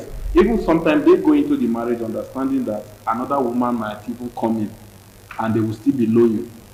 So it was quite easier in that concept being a husband in those days, in our father's time, in our forefathers' time. So you're saying that they go in with polygamy in view? Of course, it was a general thing, especially in African setting, that it was almost like a 70% thing that as I'm going into this marriage, if I'm the first wife, the chances are that there will be a second wife at some point. Will bring somebody. And so you are even being trained by the society as the first wife to be a mother figure to the younger ladies that will be brought in by your husband. But some persons now see this as a barbaric practice. Oh yeah, it depends. You look at it from contextual perspectives, okay. Right. Yep. The world is growing, we are evolving, we are becoming more modernized, and then again, people awareness has increased, and so some persons will say, I don't want anybody to share my husband with me. And even some husband will even tell you that it is even difficult being a husband to one wife these days, how much more bringing another person. Like I told you, it is a difficult thing to be a husband in our generation because we have people, younger generation, who doesn't want any level of control. They want to pick up their phone on social media and say anything. They want to on Twitter and say anything. And so because they have learned a culture of, in quote, a free speech on Twitter, and so they try to apply it within everything without understanding how to separate between the social media reality life and the reality on ground, right? So it becomes a very, very big problem because we do respect to women. I found out over the years that women don't really filter. Women, because they have womb, they take in. And so that extension of being a man with a womb also affects them negatively in other aspects. That's why a woman reads a book, he swallows the book without digesting the book, understanding the one to take and the one not to take. She can just swallow the book and be applying it in her home and be using it against her husband because of what an author said. Without filtration. She wants the husband to fit into what an author said in US, without understanding that the scenarios are different. Okay. That's how they are. And so some of the things our Gen Zs learn on social media, they want it to play. And that's what brings, especially maybe on movies and social media. And that's why when you come to propose to a woman, if you don't kneel down, she feels you don't love her enough. That is the effect of home videos and Hollywood and Nollywood movies and the social media, where love is defined by physical paraphernalia. But that is why they just want to do anything. She feels when she's wrong, don't scold her, rather correct her with a shawarma, for example. That is what she feels as love. And so when you don't do that, when you try to be a man, because a man is supposed to be a leader, and leadership comes with a level of control. You may not want to hear the word control. Okay, let's call it leadership. Let's not call it control. Because I think that's where the problem is. It's a case of grammatical inexactitude. Some persons will tell you, well, don't say control, just say lead. Yeah. But is there really a difference between both? No, let's choose their word. Let's call it lead. Because at the end, it's still control. Because if I'm given a position, God naturally gives a man position to lead. Okay. And within that position to lead, you have to control. You have to look out for her. The Bible says nurture. Okay. In nurturing, you look out for her. And in that looking out for her, you control her. Okay. Because if she goes out, in nurturing her, she goes out to take in something and she begins to have stomach constipation, the effect will still fall back on you. And so you must control her to make sure she don't take that thing. In the bit of trying, for example, you can be in a relationship with a woman and you are telling her the way you are relating with boys, the way you are accepting every guy, chatting with every guy. I know this road you are following, this bush you are following, it was people that cleared it. Me as a guy, I know where this can lead to because perhaps either you have used that skill to get a woman before, or you have, sorry guys, because I'm breaking guys' codes. Absolutely. People like Zabi watching us may not be happy. Apology accepted. Apology to the guy. So because of that, the guy tends to say, young lady, please set this boundary. Please set this boundary. Then say, why are you controlling me? You don't just have to wake up and say, I'm traveling for this birthday, I'll sleep over the weekend. Because, for example, maybe the relationship the guy was in before, it was that thing that took away the lady from her. So then the context is contextual. That's what I'm trying to say, that as long as the lady listening or watching us, you must understand that, for example, you accept to be with a man, you have accepted to be controlled. If you don't want to be controlled, just remain a single lady and be hanging out with your single ladies and other of your cosmates that are married. All right. But accepting to be with a man as a husband and a wife, you signed him to be controlled. All right, thank you very much. Your own perspective to this issue seems to be more towards the marriage angle. But let me get your perspective on this, Walter. Do you think it's healthy for a man to control his woman? According to what is said, majority of what is said are correct. Okay. But inside there, I'll still be opposing some of his words. Such as? such as the part he made an example that the lady goes outside, takes some stuffs and start having stomach constipation. I won't say control in that context. I will say protect. Well, isn't control protection? No, take a look at it now. They have two meanings. Protect in a relationship. From my own aspect now, protect now, you are aware of where she is. You understand? Yeah. You are just trying not to make her make some certain decisions that you know is harmful to her. You understand? But control, you are trying not to make her use her own autonomy. A free will. A free will. Okay. You understand? You are like, what are you doing? Why are you there? Like, you are making decisions for yourself. Okay. You are not letting her take her own personal decisions. Very well. You're saying that there's a clear difference between restriction and protection and control. Control, yeah. So when you're protecting someone, it's in their own interest. Yes. But when you're controlling them, someone, you are trying to restrict them. It's something more of like a military regime. Okay, you are trying to prevent them from exercising their fundamental. Yes, that's just it. You understand? Okay. So now he said some words about the stomach constipation example, and in that context, I'll put it as protection. You are protecting the lady. Okay. And in the other word, last words he said, as a lady, if you have decided to be with a man, know that you have signed up for control. Very correct. You agree? I agree with that. All right. Yes. Thank you very much, Walter. That was a very good one. Now, let me get back to you, Benedict. He just pointed out a clear difference, or should I say his own perspective, as far as the difference between control and protection are concerned. Do you think there is a difference, or they are the same thing? Well, the truth is contextual. Okay. In the sense that, for example, what Walter was trying to say is, I think there's a lot of sense in what he was trying to say. Okay. But again, when you are dealing with an individual, it depends on what that person sees as protection and control. Okay. The thing you call protection to her may be control. So it's probably based on the person's perspective. Right. For example, I'm telling you, don't go there for so and so reason. For her, because she doesn't see anything, she wants to learn by experience, and you don't want her to learn by experience.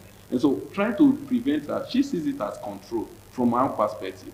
But from your own perspective, you see it as protection. So context is the issue here. Okay. But in the essence, he made also a very salient point, trying to take the person's will away from her. Them, okay. That is a dangerous one. And as a man, if you try to do that, if you try to capture that within the frame of your leadership sphere, you are trading a very dangerous path. Yeah, you are trading a very, very dangerous path. You don't take away the person's will. Let her express her will, but you provide leadership and guidance, right? That is what some women tend to be. When we say the word control, we are not saying take away her will, because that also is an extreme. It's weak men that do that. Okay. Within her will, within her profession, within her career, she pursues her career, she does her thing, but you monitor, you check. Okay. Right? You have to, maybe at one time, at intervals, find out how is it going, what is happening around you.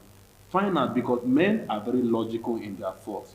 Women are emotional. Okay. So they do almost everything they do with emotions. As a man, you give it logical analysis, and then you bring the offshoot of your analysis to bear by telling her, let's do like this, let's do like this. But the challenge is that we have a lot of women that doesn't want any form of, whether it's leadership, you call it, whether it's protection, you call it, whether it's control, you call it. They don't want any kind of interference. Once the emotion tells them do this, anything that interferes with it is control. And that's where the problem. We're asking a very salient question tonight. Is it healthy for a man to exercise control in a relationship? And by relationship, I'm not just talking about, boyfriend and girlfriend kind of connection. Even in marriage, is it healthy for a man to exercise control? Now, Walter, while he was, making his submission before I interjected, he was talking about the fact that there is a generation of women who do not want to be told what to do. Now, do you think that has anything to do with feminism? Yes, it has a lot with feminism, because I've met a lot of ladies like that now. Okay. And I think I currently have one as a friend. Okay. That I'm not in support of her. You understand? Like, I tell her every day, your idea, your ideology, your thinking, your mentality is not stable. Okay. You understand? Because take a look at it now. You don't want to be controlled by a man. But without a man, you lack many things. You understand? Without a man, you can't. Okay, she's a single mother now. I told her, since you don't want to be controlled by a man, since you feel you are independent, you can do everything without the help of a man, what's the need of giving birth? Why did you need a man to give birth? So you are not as independent as you think you are. As you think you are. In most cases now, she will need some little help. She will run to me.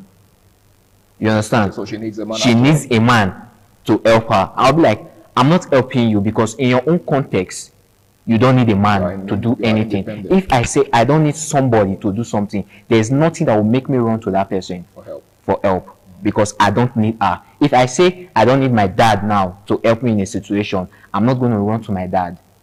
Probably there are other means I have to sort yourself to suit myself out. So now, for you to say you don't need a man in your relationship, you don't need a man, you are an independent woman, you don't need a man for anything, you should have other means. Okay.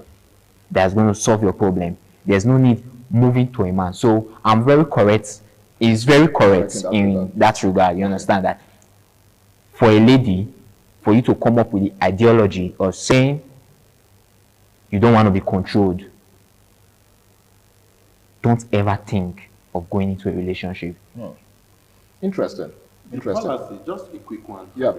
The fallacy is, for example, he pointed a single mom. Yeah. The fallacy is that most of some persons that are bruised emotionally end up becoming a kind of role model, mentors, and advisors. And that's a dangerous one. Okay. A very recent case study is Tonto Dike.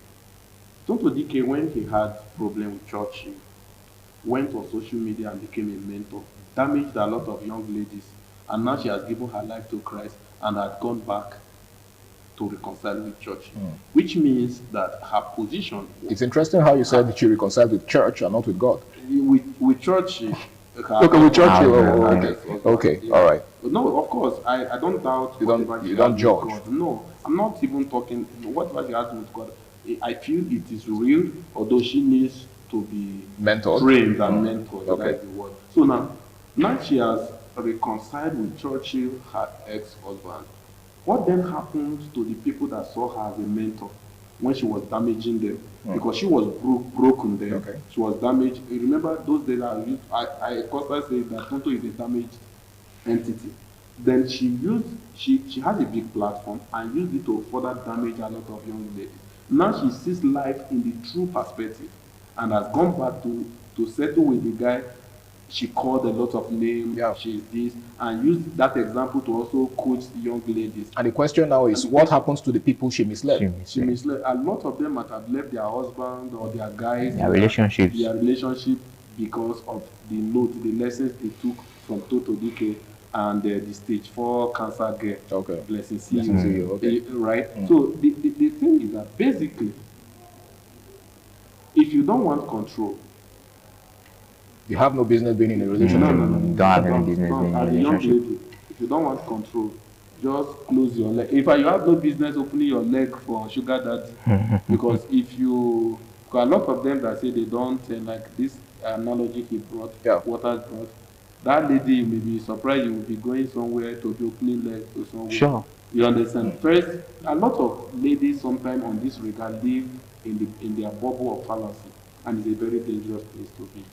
It's a very dangerous place to be. Now, one of the challenges that a lot of young men of this era are facing is having to deal with women who believe that they do not, or they are not answerable to any man. Now, what's your word of advice to such men? All right. First, as a man, the world is already too hard. Life is already somehow a bit unfair to men, right? For you now to allow a woman make it harder for you. When you find out that a woman is not have as a matter of ideology that submitting to men is making yourself a less of a woman, then it means that woman does not need a man. And if you as a man, you continue to bury your head inside there, whether in the name of love, whether in the name of she's your benefactor, it means you are gradually digging your grave. It doesn't matter. That's why when I look at the young men that are all emotional in relationship, I love her, all mushy, I tend to a kind of caution if I have the opportunity. Because men, for me, I don't feel men are supposed to be all emotional in relationship. No.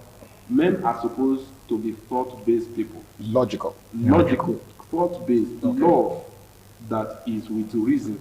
If a woman does not want to be interrupted, does not want to be controlled, does not want to be led, then what is the essence of being with such a woman? Because once a man, as a man, if your woman does not respect you, you are about 60% dead. Like you don't know what you are doing. An ideology that this woman just means that she will never respect you, you are about 60% dead. And if you refuse to do anything about it, the rest 40% may not take the next 5 years and it will culminate, and that is the end of Solomon Grant. So just add to what he said. Okay. You know, the Bible, it says, men, protect your wives.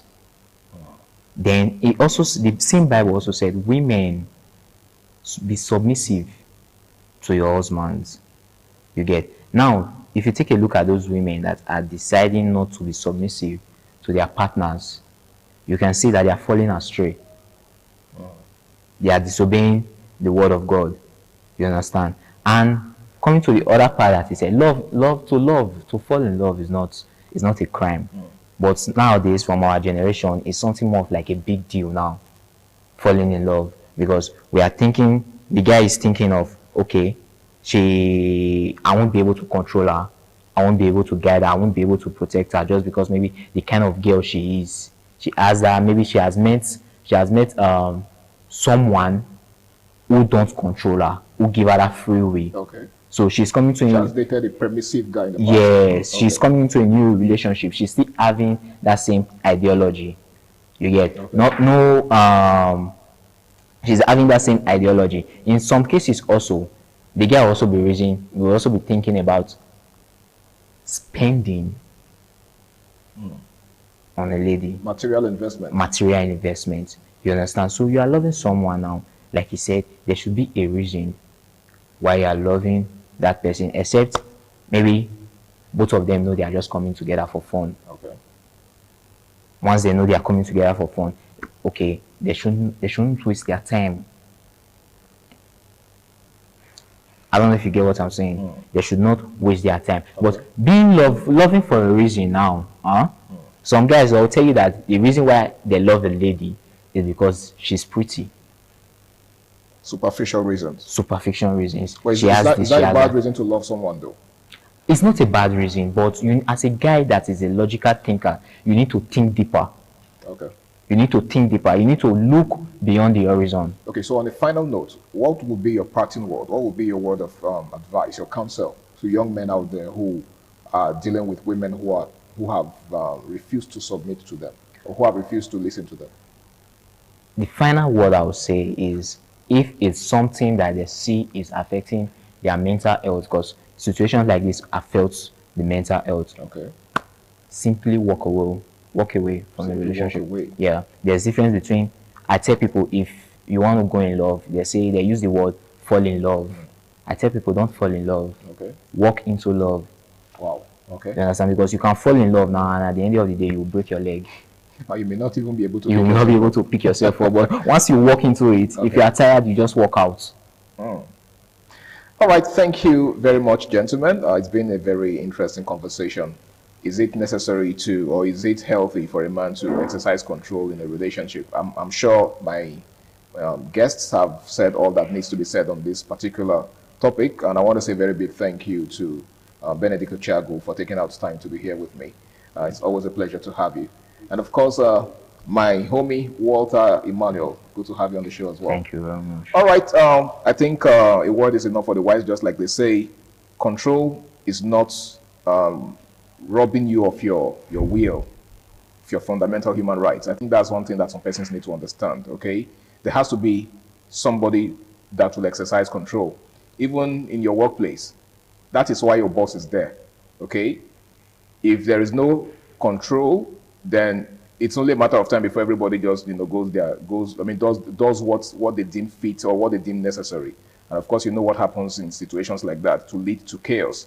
Well, my name is Harry Aigboje, and until I come your way again, same time, same station next week, do the right thing, stay out of trouble, and have yourself a beautiful night rest. Bye for now.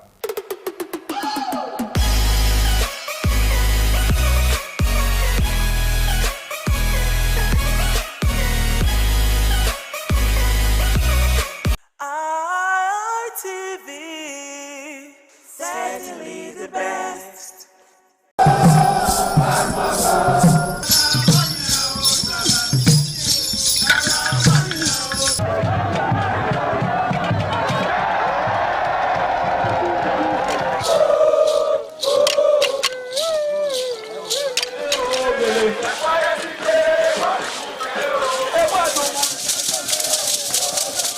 This is Aqua Game, a popular game in Africa played by our ancestors to entertain themselves after each day of farming.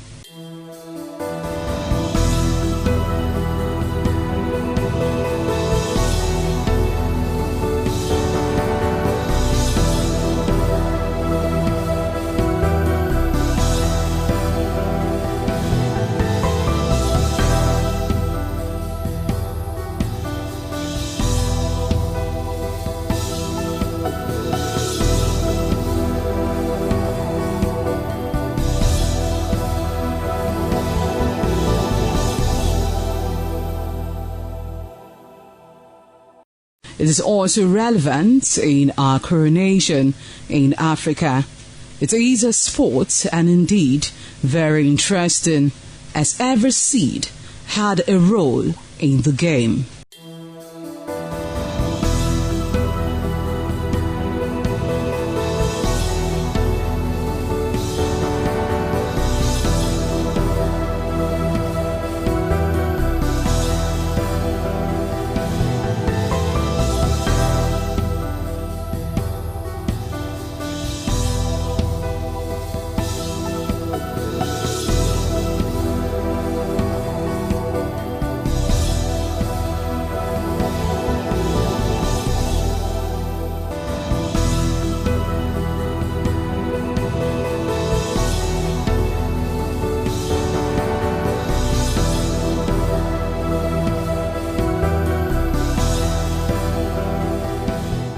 Playtime is 45 minutes per set.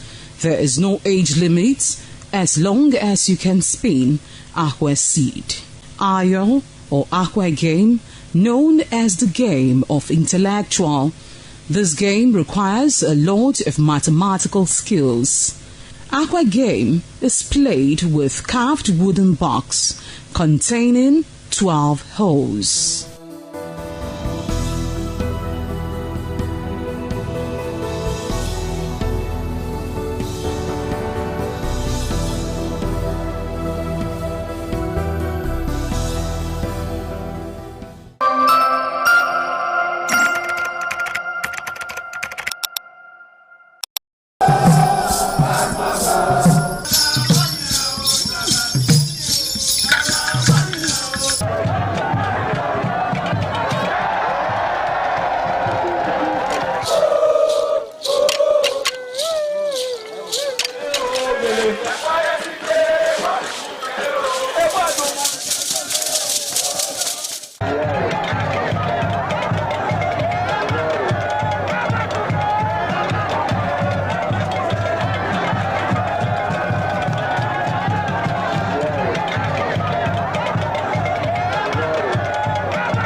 One thing I understand about BP is high blood pressure. My BP is okay now. What is your BP again? It's 0 level. I understand BP is like something that can come and take by any individual at any time, and your system will just go high.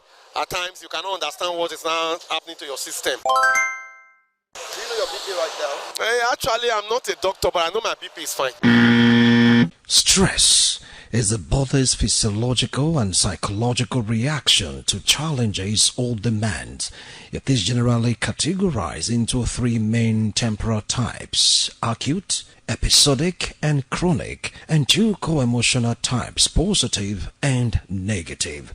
Strangely, in Nigeria today, many families are under immense pressure, most especially the men, fathers and mothers, due to harsh economic realities and unsustainable source of livelihood finds it difficult to cope mentally, physiologically, socially, morally, and financially. This puts immense pressure on the family, hence the society. Some lack the financial muscle to go to the hospital whenever they feel overwhelmed by severe headache, body aches and pains, opting for placebos like pain relief medication to ease the pains, unaware that the blood pressure has shot up. Perhaps requires medical attention to bring it back to normal. A man wakes up in the morning, considered hale and healthy, only to slump and die without noticeable medical analysis.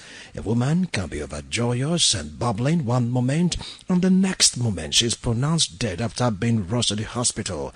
Stress is real, and the way you choose to handle it determines how far you will live as an individual on planet Earth.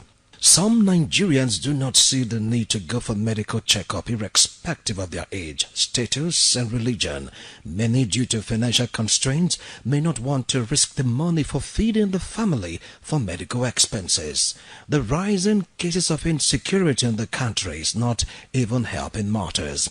Nigerians are always exposed to various degrees of stress each day, accumulating to what might one day lead to an irreversible health issue, and if not properly checked, might lead to terminal disease that will eventually end the life of such an individual. Unmanaged or unregulated stress leads to high blood pressure, which by all standard is a silent killer. Many are unaware of the dangers they are exposed to on a daily basis due to inability of individuals to dictate the imbalance in their blood pressure, which might not come with any sign or symptom until it's too late. For some, due to religious beliefs, they do everything possible to avoid hospitals. Some have this mental block of what you do not know cannot kill you.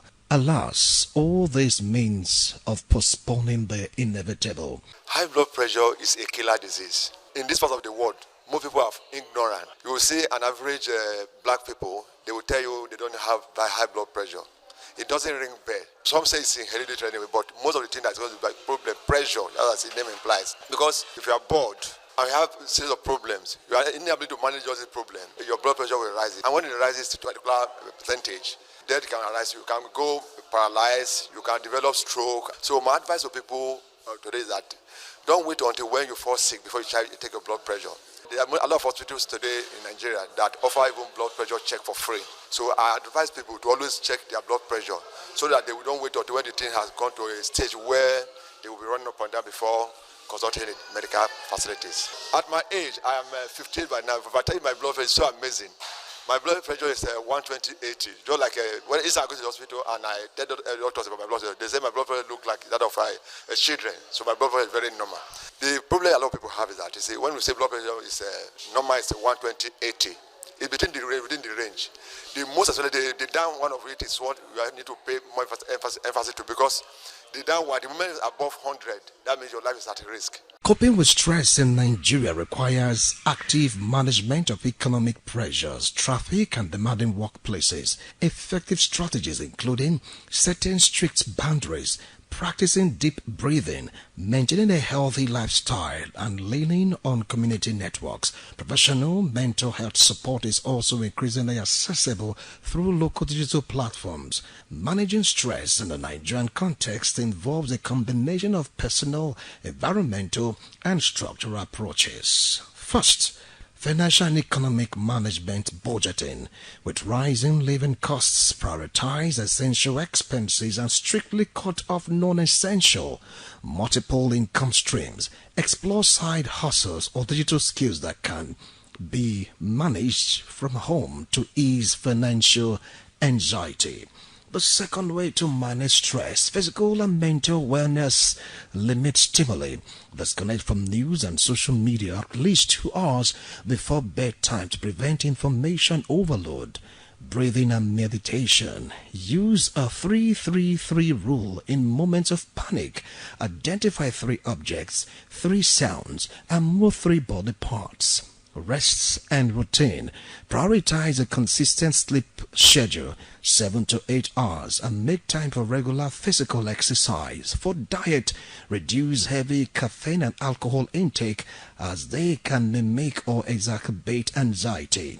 There is a need for everyone to always go for medical checkup, because we always preach and let the patient understand the fact that prevention is better than cure, and knowing your body health status will enable you know what to do to prevent the complication of some certain disease conditions that are not curable.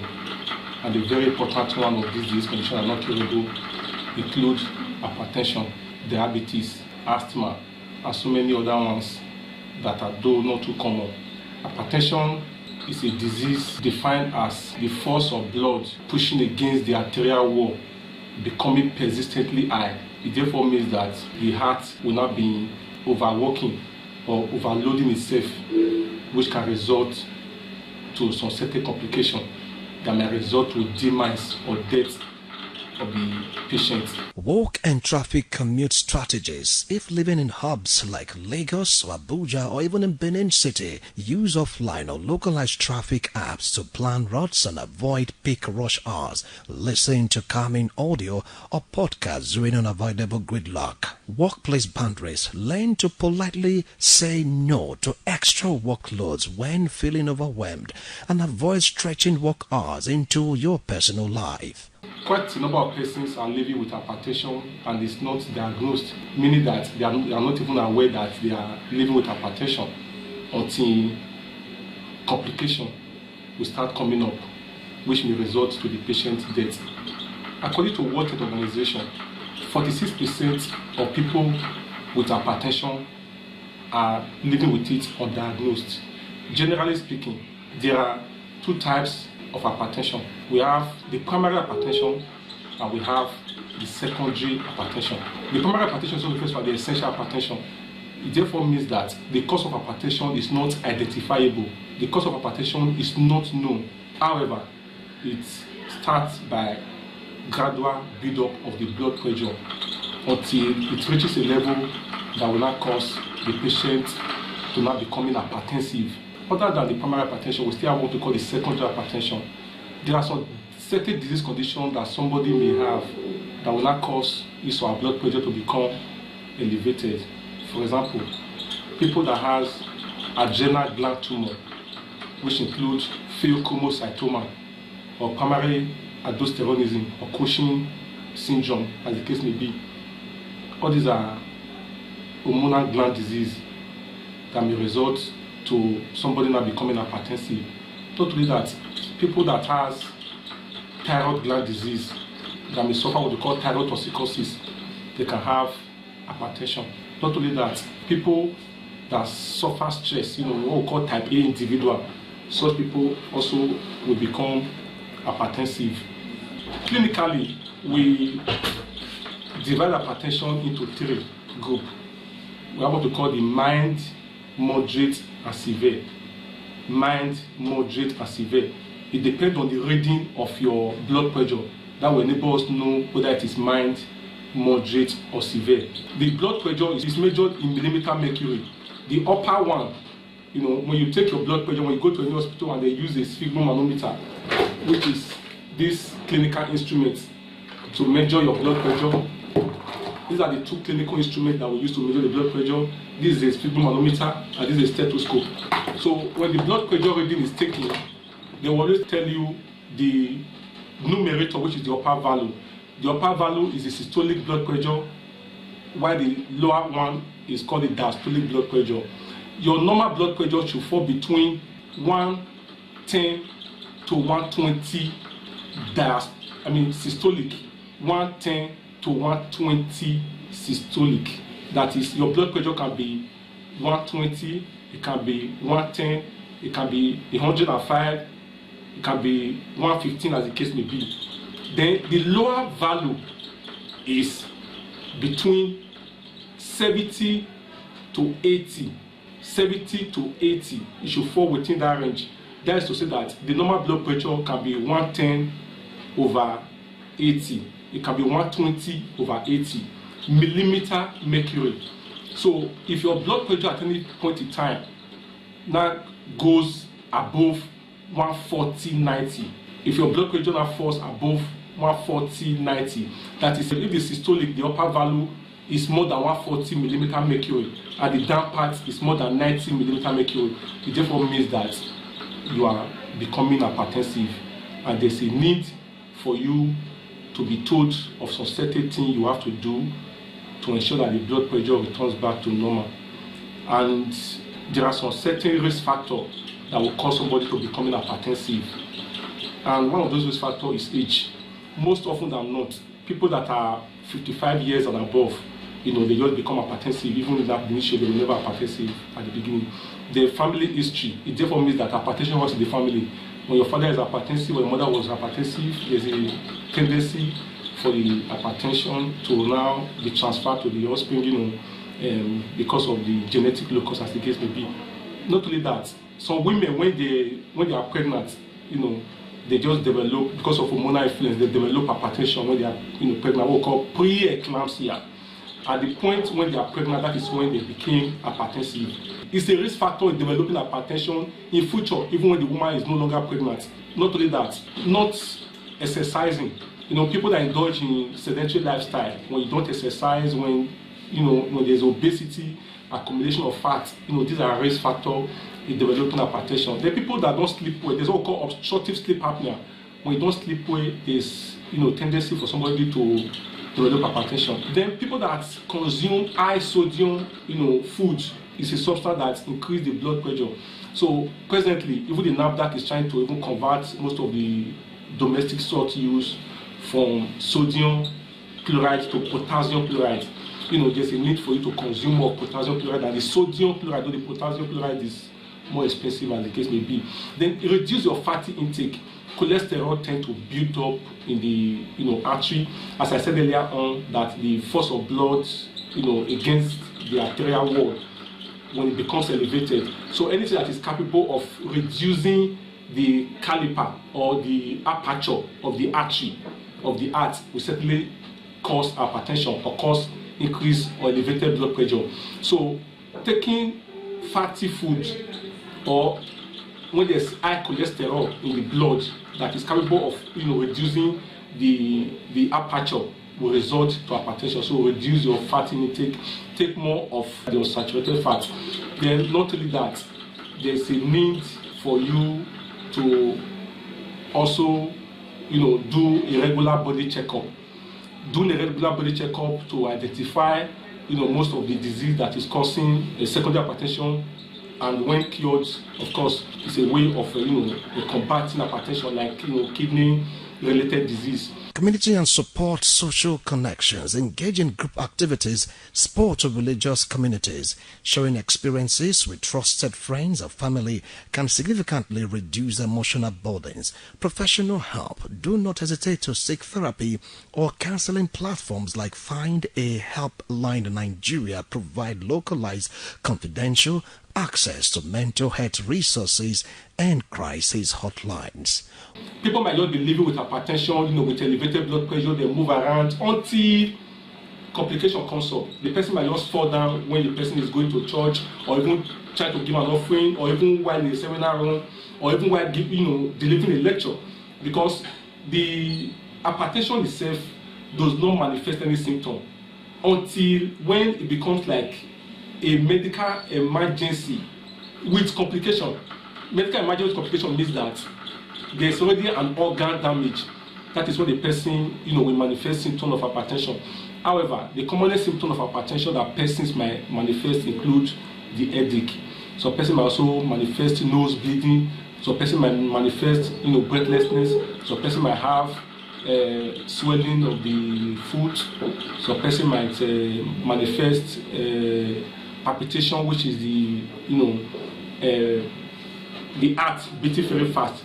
But be that as it may, those complications will actually come up if there's already a complication.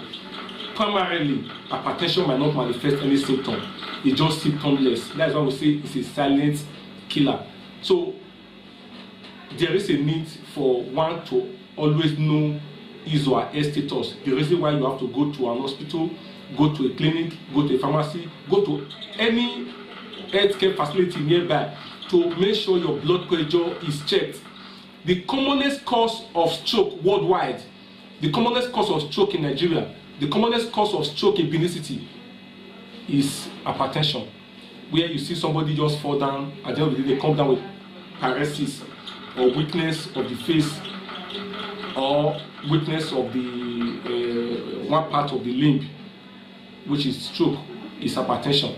So other than the fact that hypertension can cause stroke, hypertension can also cause coronary artery disease, which can cause heart attack, can cause heart failure, can cause angina pectoris, heart pain, as the case may be. Hypertension can also result to hypertensive nephropathy. The commonest cause of kidney disease, chronic kidney disease after infection is hypertension. You can see that hypertension can cause quite a number of organ damage in the human body. Not only that, hypertension can also cause somebody to experience blindness, what we call hypertensive retinopathy. You might just wake up and see that you are having a blurry vision, and your blurry vision might be as a result that your blood pressure is elevated and have resulted to the retinal artery getting burst, as the case may be. Not only that, somebody may also have a complication of peripheral artery disease condition, which may result to erectile dysfunction. Not only that, some persons might begin to have what we call the peripheral neuropathy, a situation whereby you begin to feel some part of your body not working well, or blood not feeling sensation or loss of sensation in that part of the body. That might just be as a result of hypertension causing that complication. Not only that, some person might also begin to suffer what we call dementia, which is a cognitive dysfunction, whereby the person lost personality, lost thinking, cognition, as the case may be. All these are complications of hypertension. So you see that hypertension may sound very simple to the hearing, but the complication it may cause to any man may be the cause of death of the person. So when you are hypertensive, there are certain lifestyle modification. Overthinking certainly will cause hypertension. When we were talking about the secondary cause of hypertension, we said stress. When you are stressed because of economic difficulties, challenges, loss of job, marital problem or discord, as the case may be. So when you are overthinking, there is a way your body will not react. Your brain will react. There's what we call the adrenopituitary, reaction. So when you are overthinking, your brain tends to release an hormone which is called the cortisol from the pituitary adrenal cortex axis. So this cortisol that your body releases during stressful condition is to actually combat your stress. But however, the cortisol that is now released to combat the stress will now cause an increase in blood pressure. This is the pathophysiology of how somebody that is thinking, somebody that is overwhelmed with thoughts, brooding, stressful condition will become hypertensive because of the cortisol that is released. Lifestyle modification that one can employ to combat being hypertensive includes do endurance exercise, ensure that you do exercise. Then you have to eat good food. Eat food that contain potassium rather than sodium. A very common food that contains potassium include avocado pear, eat potato, eat banana. These are food that can help to combat and reduce your blood pressure, as the case may be. Then not only that, reduce your alcohol intake. Excessive intake of alcohol can cause hypertension. So when you are hypertensive or you have been diagnosed to be hypertensive and you are still indulging in alcohol, there's a need for you to reduce your alcohol intake. Not only that, if you are obese, obesity is a risk factor in developing hypertension. Try and burn down your fat. Reduce your fatty food intake. Take more vegetable, take fruit, take water to burn down fat. Burning down fat, reducing fat in your body is a way of preventing hypertension. Not only that, those who smoke cigarettes, use of nicotine. Nicotine has been known to increase blood pressure because the nicotine has a substance that refers to as when it is metabolized, it forms what you call the benzoyl-pyrene 7-HDioxynitrogen. All these are substances that is in nicotine or the cigar, which when it enters the system, it has a way of increasing blood pressure for somebody to become hypertensive. So when you smoke and you have been told you are not hypertensive, there's a need for you to cut down smoking. I mean, these are lifestyle modifications that one can employ in combating hypertension. And not only that, there's a need for you to always have a personal physician, have a personal doctor that will help to check your body.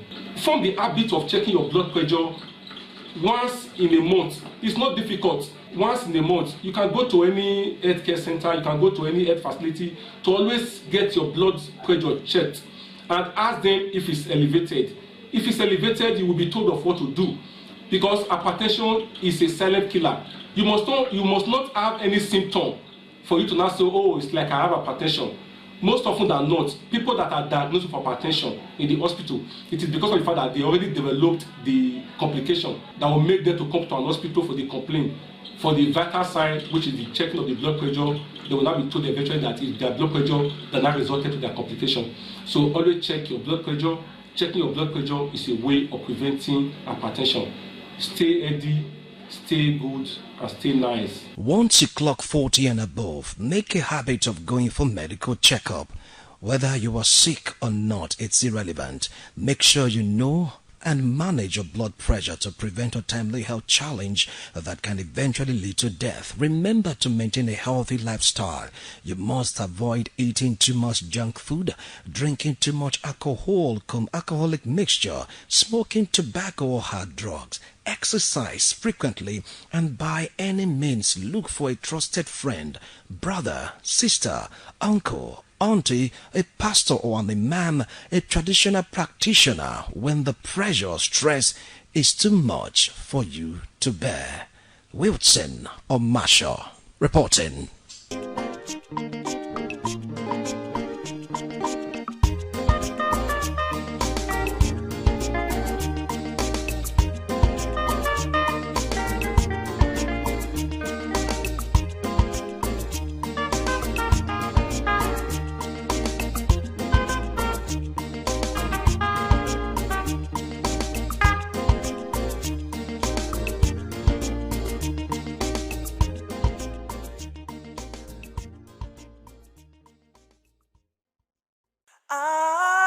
ITV, certainly the best.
ITV, certainly the best.